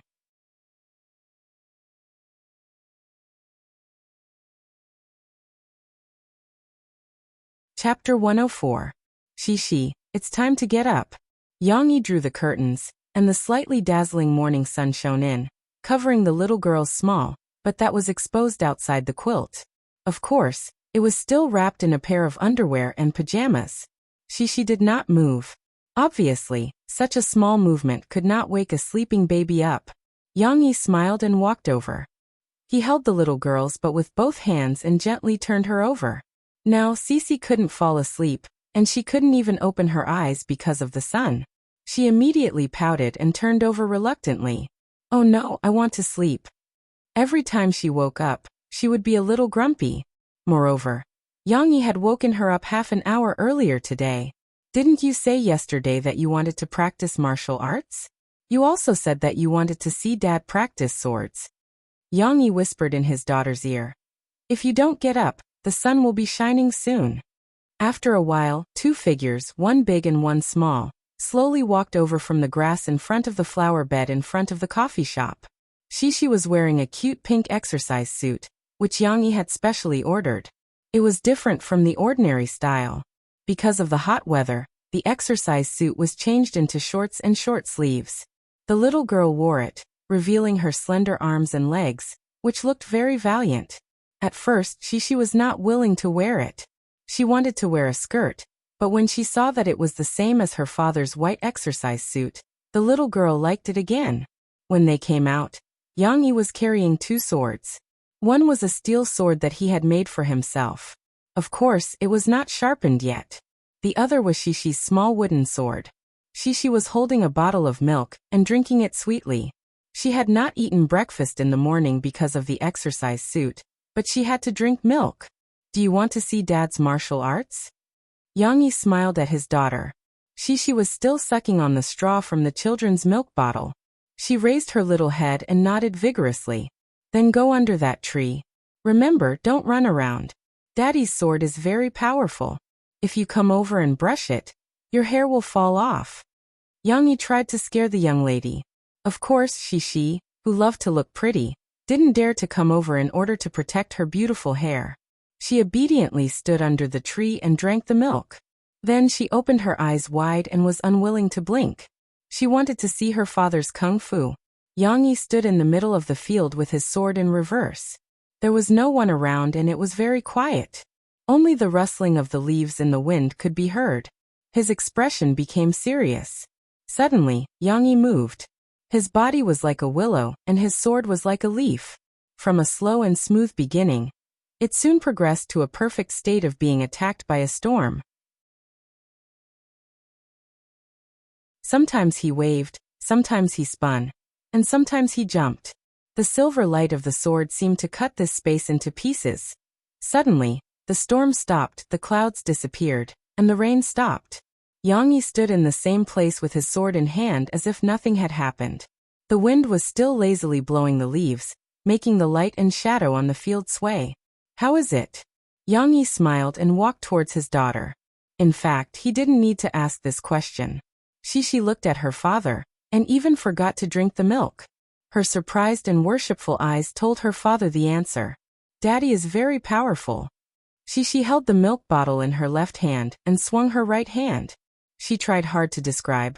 Daddy is more powerful than Brother Snorlax's daddy. Brother Snorlax was a little hero like Superman and Spider-Man in a domestic cartoon that Shishi watched some time ago. Snorlax's father was a famous kendo martial artist. Hearing his daughter's praise, Yang Yi smiled, neither sad nor happy. In fact, what was shown on TV, Yang Yi's real swordsmanship was a killing skill. His sword was tricky and aimed at the vital points. It was not gorgeous at all, but no one who looked down on Yang Yi could survive. Of course, that swordsmanship was too fierce and not suitable for children. Therefore, what Yang Yi showed to Shishi just now was the Wudong 8 Immortals sword technique that he learned from a drunken Taoist when he was perfecting his unique skill. It was one of the more interesting practical swordsmanship. Do you want to learn it? Yang Yi asked. Yes, Shishi responded crisply. The little girl only thought that it was good, but she never thought that she would be stepping on her father's pirate ship. Of course, after a while, Shishi began to practice under her father's guidance. She understood. To learn swordsmanship, you must first understand the sword. We usually call this the sword head. This is the sword hilt, sword guard, sword body, sword spine, sword edge, and sword tip. The sword edge and sword tip are more dangerous and less necessary. Shishi, you must remember, never point them at others. When Yang Yi began to teach, he pretended to be very serious. Stand properly. It was the first time that Shishi saw her father's fierce appearance. She wanted to slack off just now, but she was immediately discovered by her father. He shouted at her, and she quickly stood in a half bow according to her father's instructions. The little girl felt wronged, but she still could not help but complain. Daddy, my legs hurt. Let a 4-year-old girl hold a sword in a half bow. Although it was not a horse stance, how could she endure this kind of pain? It only took a few seconds for her to sway back and forth. Although Yang Yi was a little distressed, he still walked over to help Shishi correct her posture. He said half sternly and half gently, "Stand properly. Just stand there for another 2 minutes." In order to train his daughter, Yang Yi naturally could not let Shishi work as hard as he did before. He lowered the standard again and again until he was not sure whether it would be effective or not. But even so, Shishi still could not hold on. After a while, she began to sway. She pouted and said coquettishly, "I can't do it. Is it not enough? 1 more minute. Hold on." Yang Yi found that he still could not pretend to be fierce under his daughter's coquettishness. He encouraged her softly. Shishi is already very good. Come on. Shishi still had a lot of potential. Although she was swaying, she still tried her best to hold on until the time that her father wanted her to hold on. "That's great. Shishi, you really surprised me." Yang Yi was not stingy with his praise. The little girl was a little embarrassed. She felt that her energy was rising again. "Next, Daddy will teach you the correct way to hold a sword." Yang Yi looked at his daughter's posture of holding the sword with both hands. He raised the long sword in his hand and said, "First is the full grip. Look at Daddy's hand. The 5 fingers of my right hand are like a fist. I have a stronger grip on the front part of the sword hilt. The sword is slightly at a right angle to my forearm." Shishi naturally could not understand such a scholarly speech. She still needed Yang Yi to step forward and teach her step by step. This morning he practiced 3 rounds of lunging and taught her 3 different ways to hold the sword. But even so, it still took him half an hour. After all, she was still too young. The little girl was so tired that she asked her father to carry her back. "Papa, when can Shishi be as powerful as Papa?" Lying comfortably on her father's broad back, Shishi stuck her little head out. Her ponytail hung down to her father's neck. It's still too early. However, as long as Shishi works hard, she will definitely be better than Daddy. Yang Yi smiled and gave her hope. In fact, Shishi's performance today was quite satisfactory, and even pleasantly surprising to Yang Yi. Although she occasionally acted coquettishly, the little girl was not as delicate as Yang Yi imagined. As long as her father gave her a little encouragement, she could still grit her teeth and persevere through the lessons that her father required. Moreover, she studied very seriously and learned very quickly. She was a very smart little girl.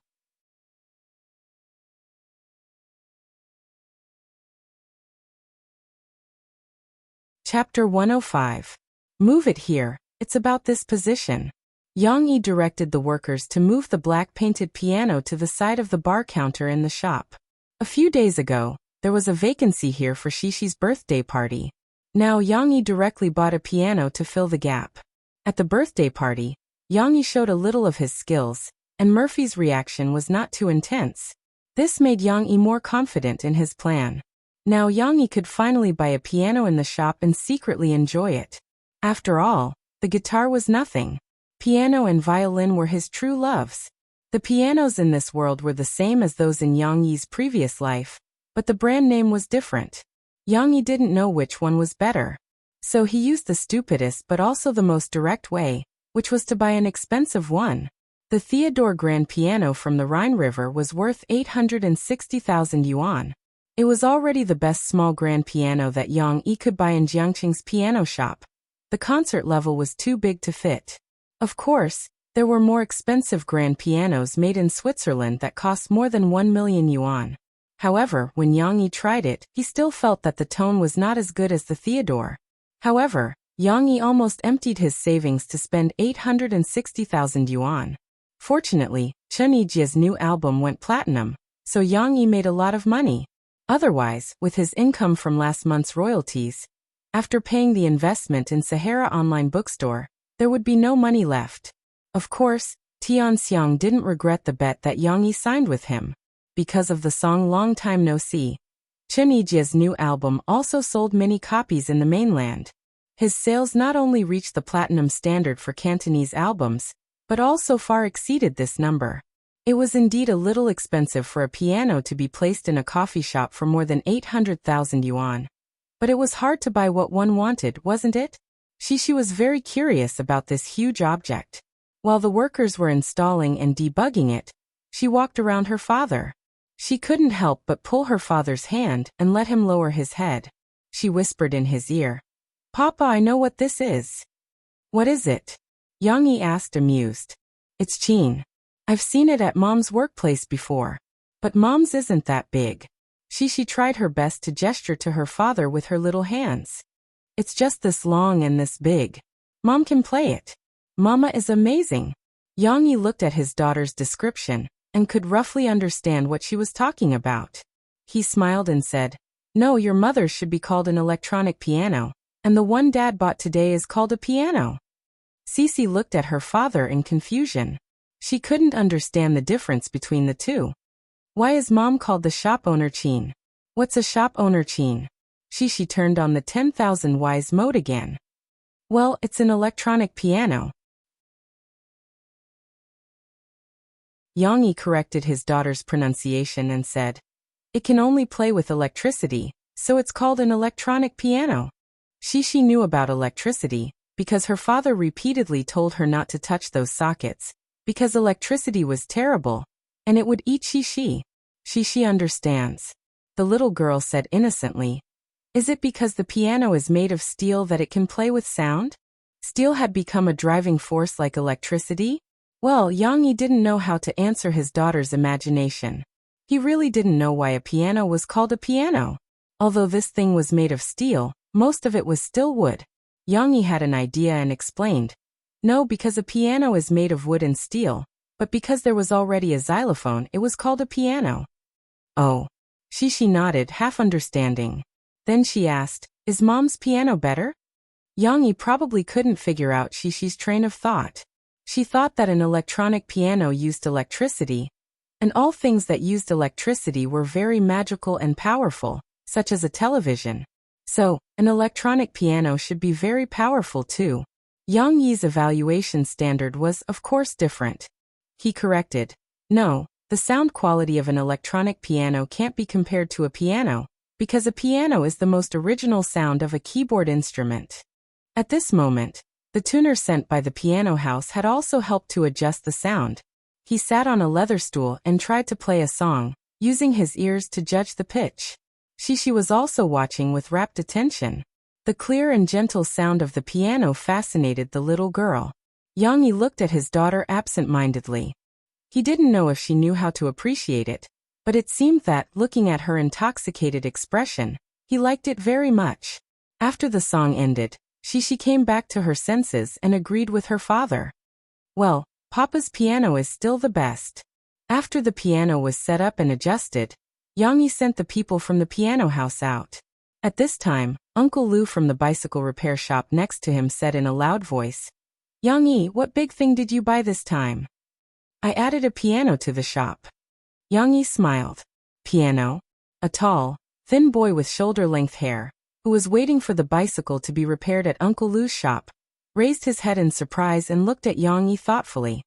"Hey, I don't see many customers in your shop. Why did you spend so much money to buy such an expensive thing?" Uncle Lu nagged, worrying about Yang Yi. These neighbors were all very ordinary local people. They were a little talkative and liked to gossip about their families, but in fact, everyone was very kind.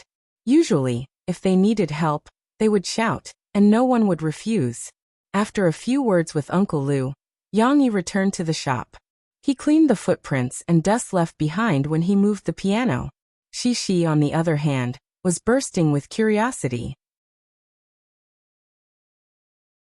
She climbed onto a leather stool and looked at the black and white piano keys first.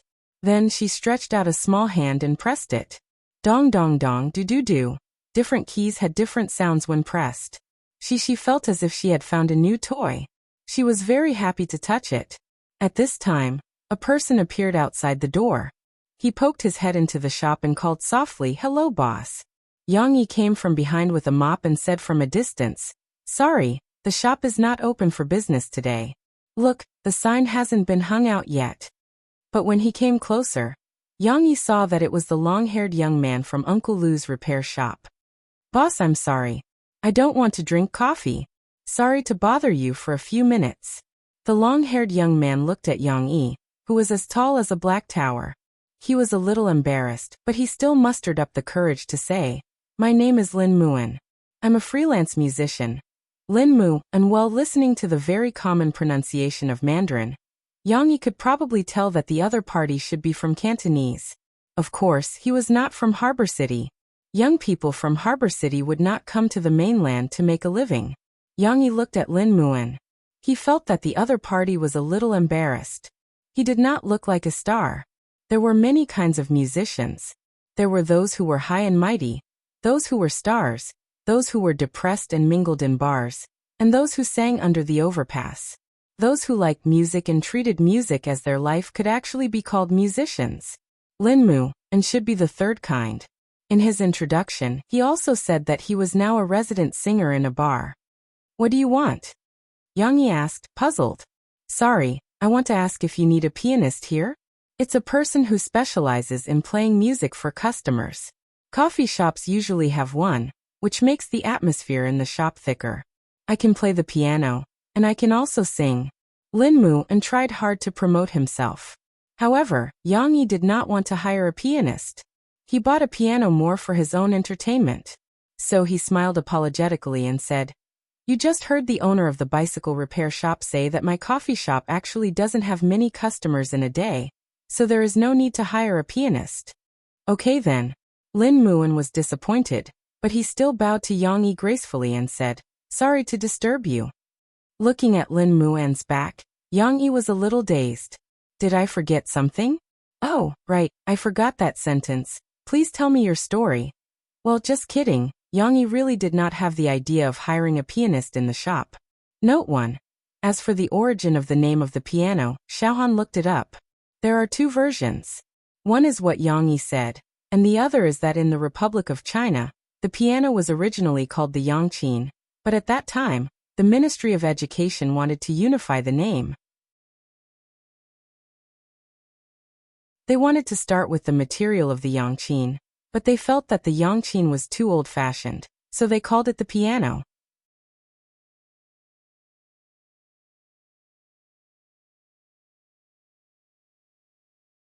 Chapter 106. Yang Yi's new book, Yuzue, was finally released on July 20th under the constant calls of his fans. At the same time, the new book Desert Wolf King, by Iron Army Network's Bullet Scar was also updated. Judging from the publicity momentum of Iron Army Network in the past week, when the two met, one was bound to be injured. People who didn't mind watching the fun flooded the two websites, wanting to see who was better. However, just as the Water Army hired by Iron Army Network was about to flood into Chiyu to cause trouble, Chiyu was indifferent, as if he didn't care about this showdown at all. He didn't even have the intention to respond. As for why, it had to be a few days ago. Xiangzi got the first volume of Yang Yi's manuscript called Rookie Mobilization a few days earlier than the readers. After reading it, Xiangzi's first feeling was relief. Yang Yi, this guy, finally learned how to break chapters. The manuscript of more than 200,000 words was divided into 55 chapters, with each chapter having more than 4,000 words. The standard made Xiangzi and the other editors in the editorial department feel very comfortable reading it. That's right. What's the difference between writing a web novel and a salted fish? According to Yang Yi's request, Xiangzi set it to 3 updates a day. Every day, he would update more than 10,000 words. Not only could he satisfy the fans' desire to read, but he also wouldn't update too much in one day like Soldier's Assault, which ended in less than 2 weeks. Xiangzi's second feeling was that Yang Yi was still Yang Yi. The writing style was still as delicate as before, and the story design was still firmly grasping people's hearts as before. What was more wonderful was the portrayal of the characters. Xiangzi felt that Yang Yi wasn't writing a virtual character, but a real person. The first novel was very wonderful, and according to Yang Yi's feedback, he planned to write Yuzue into a long novel with a total of 8 volumes, reaching more than 2 million words. The number of words and the content was wonderful. This was the rhythm of a web novel. Although he still hoped that Yang Yi would continue to write military literature to gain popularity for Qiaoyu, he could not change Yang Yi's decision. After confirming that Yang Yi's novel was as wonderful as before, chief editor, Hu De, decided that on the day the new book was uploaded, Qiaoyu would promote Yang Yi's Yuzue through all channels. Therefore, when the long-awaited fans of the book wanted to find the location of Yuzue, they were pleasantly surprised to find that it was everywhere. On every page of the book, they could find an advertisement for Yuzue. Clicking on any of them would lead them straight to the page of the book. Wait, who can tell me why Yuzue appeared to be under the city column? Before he even started reading, the book review and comment section had already exploded with comments. The editors of Iron.com were also on high alert. They gathered in the conference room and clicked on the homepage of Yuzue on the big screen. But when they saw the book appear in the city section, they were dumbfounded. How is that possible? Didn't Yang Yi want to go against us? Why don't you write military novels instead of urban novels? Fishball was young and hot-blooded. He could not keep his cool and shouted in disbelief. In fact, they forgot that they were the ones who clamored for a fight. Iron Army Network and Yang Yi had never responded. The editor of Iron Army Network was also two-faced. When they saw that the editor of Iron Army Network had made such a big mistake, they hid all the information about the book, including the introduction of the content. Seeing this, Ling Yunjuejian was at a loss. He seemed to have punched the air. Wouldn't they become the laughingstock of others if they fought in the arena? When your own player went to the boxing field and found that his opponent didn't even appear, he would look back and find that his opponent was a swimmer. Boss Ling Yun, Duan called to ask if we still want to attack this book. We can't use the words we prepared before. An editor next to him covered the microphone and whispered to Ling Yunjuejian. That was the Internet Water Army hired by Iron Army Network. Of course, not all the editors knew about it. Ling Yunjuejian had applied for secret funding from the bosses. Ling Yunjuejian's face was a little pale. He was silent for a while, but he still gritted his teeth and said, "Attack, let them think of a solution. The money has been spent, I want to see a splash." Mu Yuqing was a little busy during the day. Several people in charge of this project, including him, had gone on a business trip to Shanghai. They had to have a meeting with guests to explain the framework of their program. After the meeting, they had to eat and socialize. Therefore, Mu Yuqing only had time to take out his phone when he returned to the hotel in the middle of the night. He logged into Iron Army Network to read Yang Yi's new book, City. Mu Yuqing saw this difference at first glance. However, he could still accept it. After all, compared to military literature, he preferred urban literature that was close to reality. Anyway, he had to support all of Yang Yi's books. Therefore, he tipped a league master first before reading the book. Yuzue was promised 3 updates a day, and it really was 3 updates a day. Mu Yuqing finished reading it in a short while. He felt like he was scratching an itch through his boots and was not satisfied at all. However, it could not be helped. The author, Yang Yi, acted as if he never existed. No matter how lively the readers were or how much money they tipped him, he still did things his own way. He updated according to his original plan and wrote the plot according to his own ideas. Therefore, the guys in the book review section gradually developed a habit. They pretended that Yang Yi could see it, and they continued to ridicule and comment on it to themselves. Mu Yuqing did not have any new content to read, so he clicked on the book review section to see how those guys were complaining. However, Mu Yuqing frowned very quickly. Why is the book review section so chaotic? Some were scolding Yang Yi for not writing military literature. Changing to urban literature was a betrayal to their readers. Some were saying that Yang Yi's new book was a scam. It was not as good as the previous Soldier's Assault and Drawing Sword. Whoever wants to read The Police can read it. I'm not going to entertain you anyway. I'm giving up. There were also some who were angrily complaining about blind recommendations. The strong winds from all channels had given a novel that they did not know anything about. It was a scam to the reader's money and unfair to the other authors. Mu Yuqing saw that many familiar names were involved. They were affected and started to complain about the content of Yang Yi's new book. However, there were even more first-rate accounts that he had never seen before stirring up trouble. Mu Yuqing had been in the IT industry for a long time and was used to it. He could tell what was going on at a glance. He sneered and pressed the keyboard on his mobile phone wildly. He used his mobile phone to post a long review. Get out of here. Readers who like Yang Yi, please be patient with the author. Although it was not as convenient as a computer, Mu Yuqing still relied on his good memory to list some examples. Yang Yi is still the original Yang Yi. This book, Yuzue, may seem plain at the beginning, but it's not simple at all. Although our protagonist Yuzue's presence is a little low, he still has the most unique character among all of us. Yang Yi's protagonists have never been ordinary people.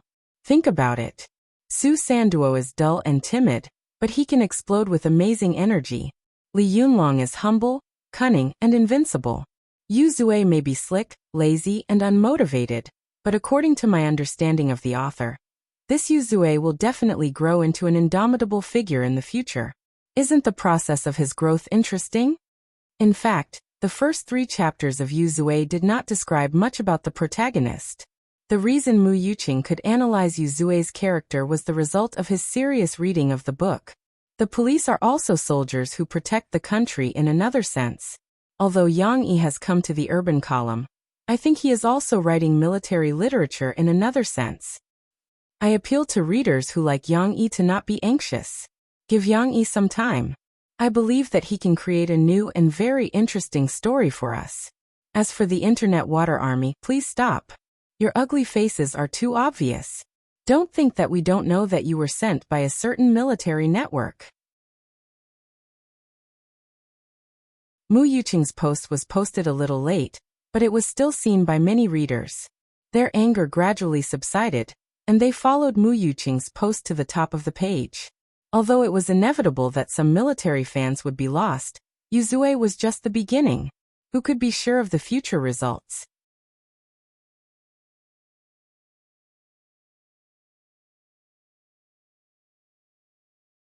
Chapter 107.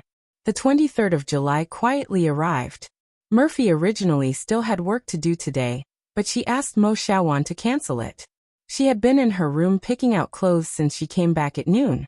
She spent a few hours picking out clothes and was still hesitating about what makeup to put on. She definitely couldn't go without makeup. Although she was beautiful without makeup, she still lacked luster. Murphy was worried that Yang Yi wouldn't like it if she put on too much makeup. This guy was rigid. He had even mentioned before that Murphy should remove her makeup before being intimate with Shishi. Of course, that was in the past. But light makeup was even more difficult to grasp. Should she put on eyeliner? Should she put on eyeshadow? Should she put on contact lenses? Should she put on highlights? Which color should she use for lipstick? Should she put on lip gloss? By the time she was in a dilemma, the sky was already dark. Not only that, Murphy herself couldn't make up her mind, so she even called Mo Xiaowan over to give her advice. Mo Xiaowan was stuffed with a mouthful of dog food and looked listless. After struggling for more than an hour, she finally said helplessly, "Sister, you're going to watch the concert, not find a place with no one around to go on a date. In the end, don't you still want a coat, mask, sunglasses, and hat? What's the use of wearing nice clothes and putting on beautiful makeup now?" Murphy pursed her lips and didn't say anything. It wasn't until Yang Yi drove Shishi downstairs that Murphy received a call. She hurriedly touched up the last of her makeup and carried her bag downstairs. And this bag? Mo Xiaowan called out to her cousin in disappointment and handed over the bag that contained her disguise equipment. When Murphy arrived downstairs, Yang Yi had already parked the car at the usual place. Murphy didn't go to the back seat. Instead, she opened the door of the front passenger seat and sat in it. Oh, that's Shishi's seat. The little girl realized that she was sitting alone in the safety seat at the back and grumbled unhappily. Murphy did not respond. She gently bit her light red lower lip and pretended not to care as she fastened her seatbelt. But in reality, she was hoping that Yang Yi would give her a review. It would be best if it was a 5-star review. However, Yang Yi just glanced at it and turned his head away. This made Murphy suddenly feel disappointed. Little did she know that Yang Yi had been staring at her through the car window. Murphy was wearing a blue ink-printed linen dress today. This kind of sleeveless dress was originally suitable for Murphy's tall and slender figure. Paired with a thin white cardigan, although it covered her slender shoulders, it couldn't cover her slender arms and thin waist. If it wasn't for her slightly mature curly hair that was parted in the middle, perhaps people would only think that she was a 17 or 18-year-old girl with this figure. No one would think that she was already 30 years old, and that she was a mother who had given birth to a child.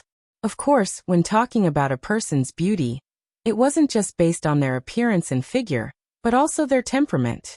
The blue ink-printed dress wasn't messy, but instead looked natural and graceful. Murphy walked over. From afar, she looked extraordinary, and from up close, she was even more ethereal. When Murphy got into the car, Yang-yi felt that when he turned his head to look at her, he almost felt suffocated. She already had a face that could captivate birds and geese. Today, with a light makeup, she looked like a fairy that had descended to the mortal world. And because of the radiance brought about by her mood, she was so beautiful that Yang-yi didn't dare to take another look. Having lived 2 lives, Yang-yi swore that Murphy was definitely the most beautiful and fairy-like woman he had ever seen.